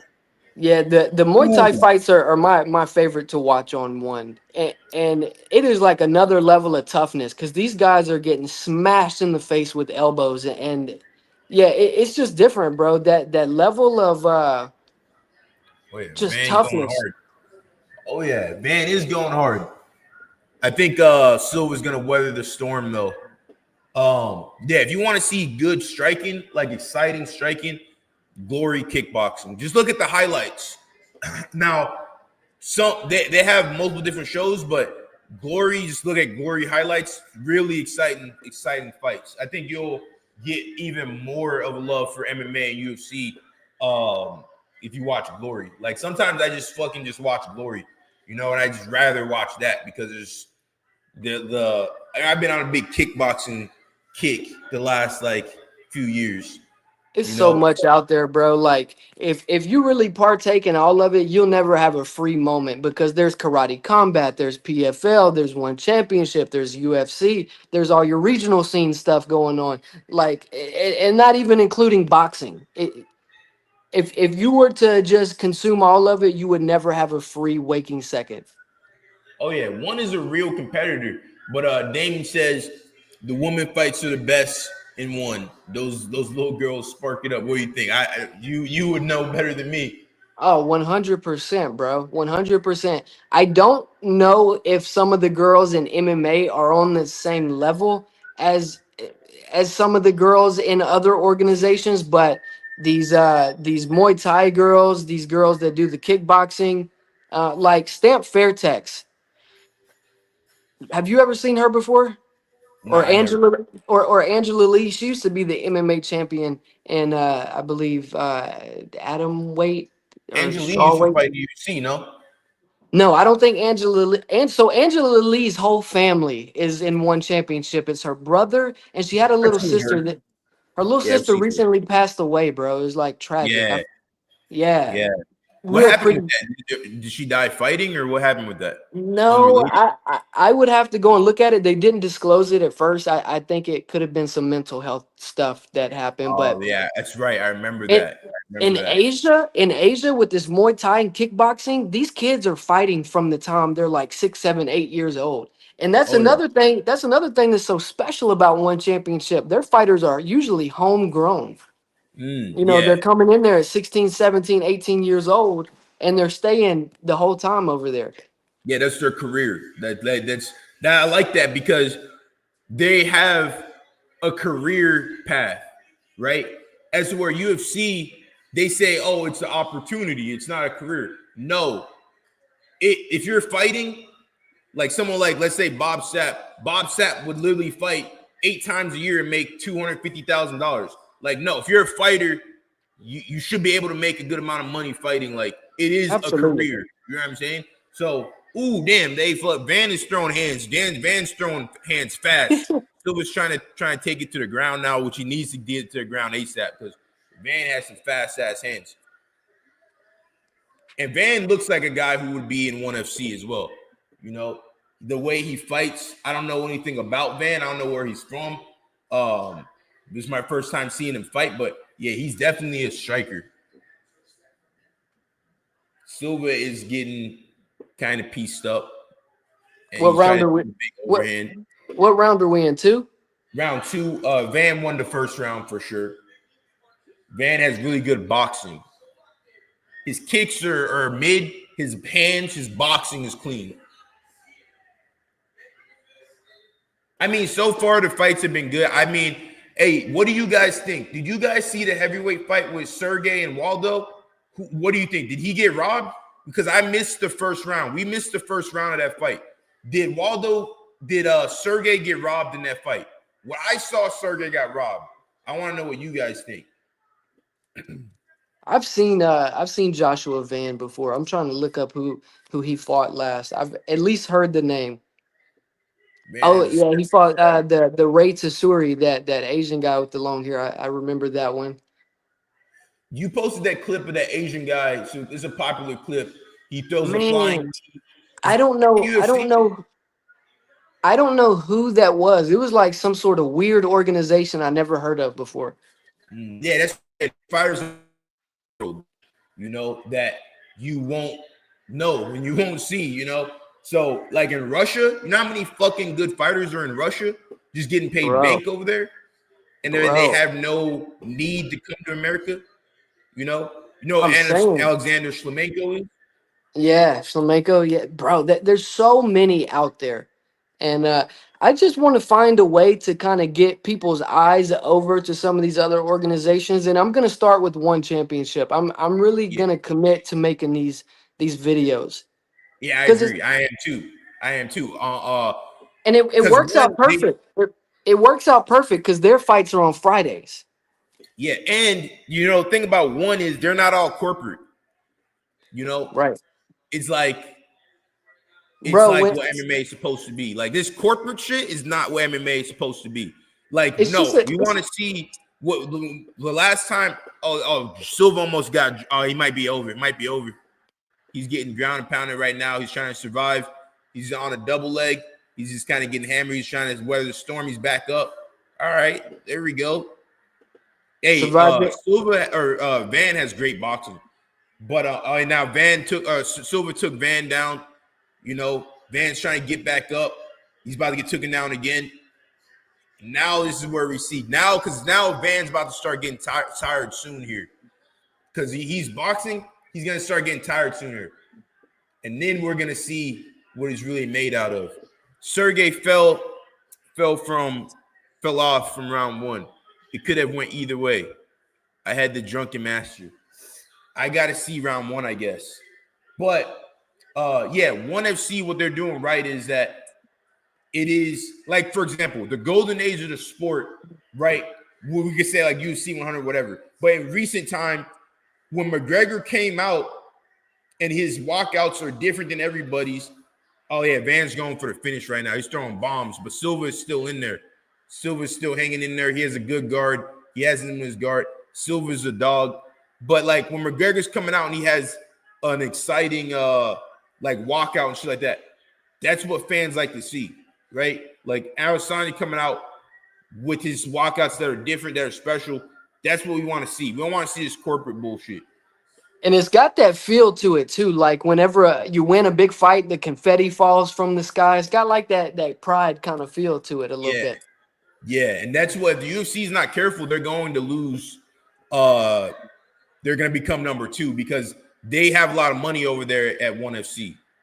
You know, so like let's say Francis Ngannou, you know, he recently was saying, Van won that second round too. That might have been a 10-8 round. But let's say like Francis Ngannou, who's talking about he's interested with the UFC again, blah, blah, blah, right? Okay, let's say we have Francis Ngannou versus Rug in ONE FC, co-promotion. Like everybody will watch that fight. Yeah, absolutely. It's an interesting fight. You mean you got 2 black dudes fighting, you got 2 Africans fighting, you got 2 super athletes fighting. That's a very interesting fight. And on top of that, Rug is a great grappler, Senegalese wrestler. I don't know if you're familiar with Senegalese wrestling, but they have super athletes. I just followed a channel on YouTube that's like just this Senegalese wrestling. I'm like, bro, I didn't even know this was a thing. It kind of looks like Greco-Roman. I mean, Oh yeah. it, Now it looks imagine good. you have some of those dudes who are those guys know how to wrestle and they have a different style of wrestling. Those dudes, and they're big, they're fucking huge. Those dudes come over to UFC or different MMA organizations now that it's a viable option for them. Rug is just like the first one. Yeah. Have you ever So seen that? Have you ever seen it's like a super viral video with this huge Senegalese guy. He's not doing anything. He's just walking, but it's like right before a match or something. But it's just he's a physical specimen, and yeah, I've the seen that number video. the Yeah, I've seen numbers it did was ridiculous, bro. big boy. And I believe he's over 265. Big Oh, motherfucker. So he and you had to know be, the bro. thing is those stadiums are filled with like 70,000 people. You know, so that's another thing. There's the whole continent of Africa that I believe ONE FC's Asia. There needs to be another organization that's like big in Africa. Because I think when you have UFC Africa, the Oh, equivalent, bro. or not UFC, not even UFC, whatever MMA organization is the equivalent to ONE FC in Africa, I think you're gonna see some crazy shit. Because there's some real super athletes who are in Africa who also if they're like, hey, fuck it, we're gonna pay you to fight. They don't give a fuck about injuries. They don't care about nothing. They're gonna get paid to fight, and they're gonna have a fucking good old time. So there's a lot of that. And when you take them places like Senegal that have great wrestlers, like you're gonna see some very interesting shit. Yeah, that's a good point, bro. Like the UFC has invested a lot in places like Australia, New Zealand, and when you think about places that should be scouted out a little bit more, Africa is for sure that place is vast. First off, Africa is huge, and yeah, I I mean, think they just thought that you couldn't have, but no, they're already doing major events in Africa. The Senegalese wrestling, there's thousands of people who showed up, like 70,000, 100,000 people. Like, you can do it. You just have to, all right, now fucking Silva's getting absolutely pieced up with the boxing, but he's still hanging in there. But it's like, no, you can do it. yeah, You have that relationship, stuff like that. But, you know, like at one point, there was 3 African champions simultaneously. yeah, if you guys haven't seen Senegalese wrestling, go look that up on YouTube. I think you'll be very surprised. Oh, yeah. You know, a lot of Americans just don't know much about the world as well. You know, that's why a lot of Americans like, oh, UFC is the number one, you know. Meanwhile, you have ONE FC that shit tons of people, billions of people watching over there in Asia. They're getting into all contact sports in Africa. I watched them do Royal Rumble. That's right, WWE. That's crazy. crazy. Yeah, that's a very interesting point. I don't think people realize, like, you're a fighter, you're around combat, you know the brand Fairtex, right? You've seen it, the boxing gloves, the shorts. Do you know how huge that family is? Like, that name is? You know how big you have to be to like transcend to where like you're on like you're competing with Everlast for sports gear? That's the family in one championship. Yeah, that's a gym. It's either a gym or a family out of Thailand. Because sometimes what these fighters will do in one, their last name, what will appear to be their last name will just be their camp or their gym. I noticed that. Yeah. You know, and that's interesting because, like, when I traveled overseas, you know, like I said, I was in France, right? In France, to a degree, it's like you're in a different world because the people who are famous here, they have their own people. They're on their own server. You know what I'm saying? Does that make sense? Like, they're on their own server. So over there in Asia, they're on their own server. Like, they don't give a fuck about UFC. Like, they have ONE FC. And they have their guys. They have their Jon Jones. Silva for Silva. Silva got absolutely cooked. The boxing was too much. The speed was too much. I was wrong. You know. Hey, this Joshua Van is like he looks like a little gangster, bro. A Burmese American from Houston, Texas, tatted up. He might be somebody to look out for. He's now 14-2. Definitely is. I mean, that boxing was crazy. You know, I think Silva, he tried to take him down. I don't know if Silva just doesn't have good grappling, but he got absolutely cooked with the boxing. His hands were fast as hell. You know, that was a great win. Van is definitely someone to look out for. Van is bad. Yeah, he's a bad man. You know. And there hasn't been many Asian fighters. You know, maybe it's because they're all going to one. But yeah, no, Van is definitely someone to watch out for. That was great boxing. I like all these new MMA boxers who are coming into the UFC. Like we have Ilya. You know, he has clearly better hands than everybody. You know, Van, really good hands. The Russian guy from earlier, he had great hands. You know, knocked bro out with the overhand. The Russian guy, let's give him his props.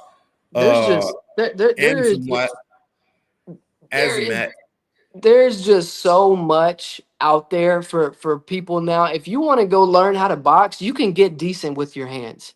And that goes for anybody. If you have any athletic ability at all, if you want to go learn how to box, go down the street. There's a gym somewhere down your street, unless you live in the middle of nowhere. But there's jiu-jitsu. I remember growing up, Manny. Like I remember when we got our first jiu-jitsu gym in like 2008. Now there's multiple, and in just about every city that you go, martial arts is bigger now than it's ever been, I believe. Oh wait, one second. Let me hear what this dude says. Grab my charger.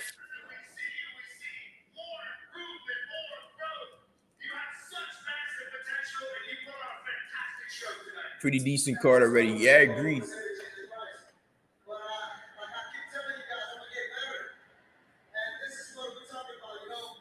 Yeah, Joshua Van cooked up Silva.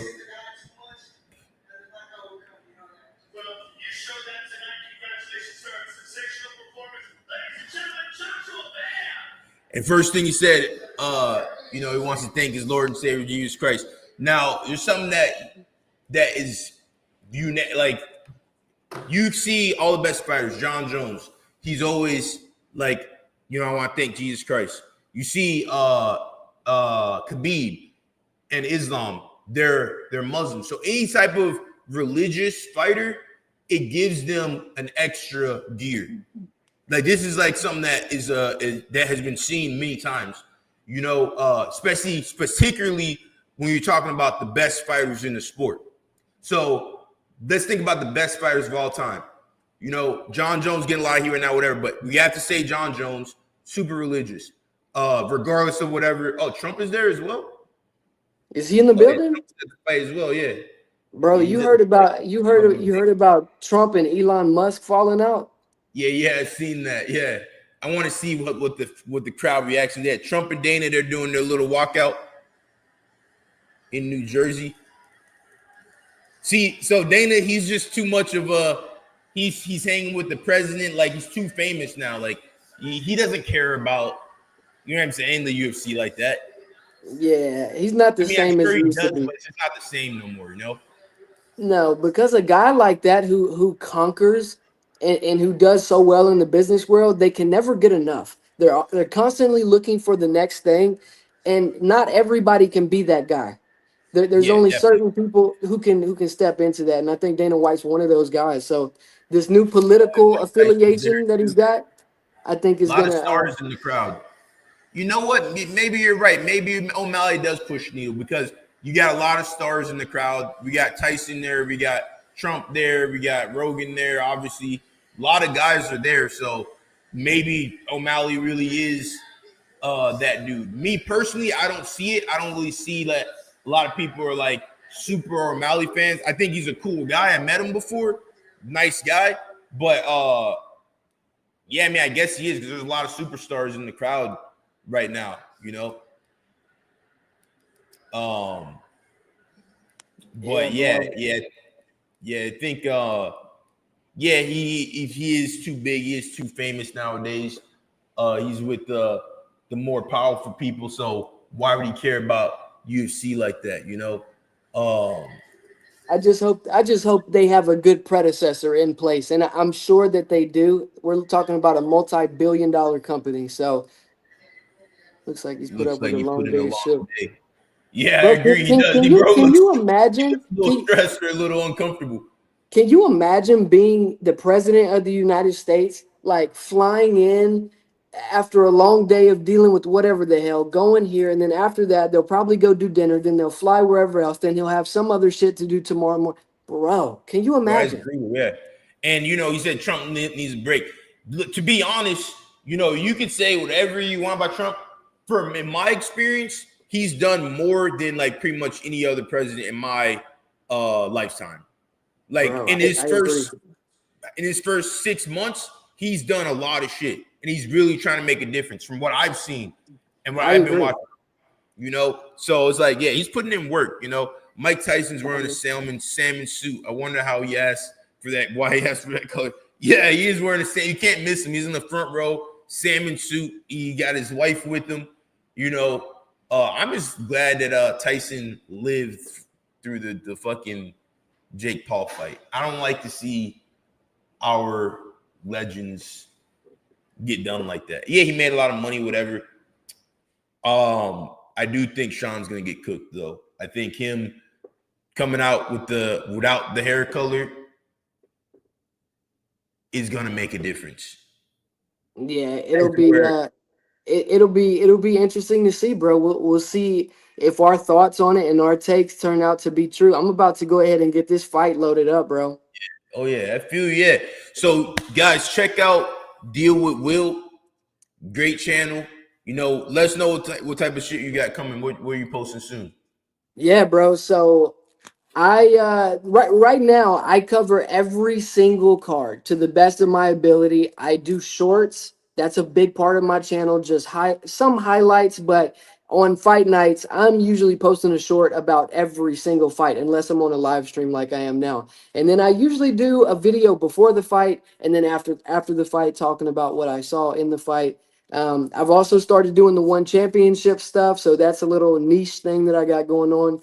And then here within the next week or so, I'm looking to launch a second channel, and but we'll talk about that a little more when it's a little closer. But for right now, if you want to come cruise over, I would be honored. It's Deal with Will. Deal with Will.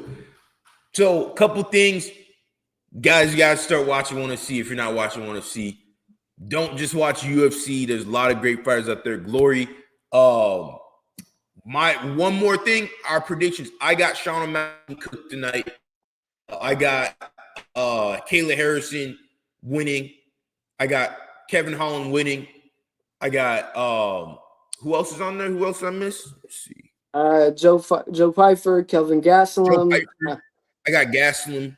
Those are my picks. What's your picks, Will?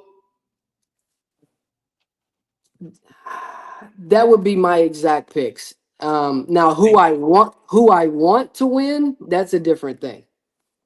Who I want is O'Malley, Juliana Pena, Kevin Holland, and I kind of want Joe Pyfer to go out there and get it done. Yeah. Why, you just want to see a young guy? Yeah. I mean, I don't know. I don't know if Gastelum will ever be a contender again. I wish him well, but I'd like to see a new middleweight start coming up. Like, everybody's in welterweight. All these young guys in welterweight. I want to start seeing some younger guys in middleweight step up to the plate. You know what I mean? Oh yeah, 100%. Well, yeah, guys, much love. Learn to fight, and I'll be back posting videos on the aftermath. So appreciate you guys. Make sure you go check out Deal with Will as well. And we'll tune back in soon with the fights. Thank you for tuning in. Peace.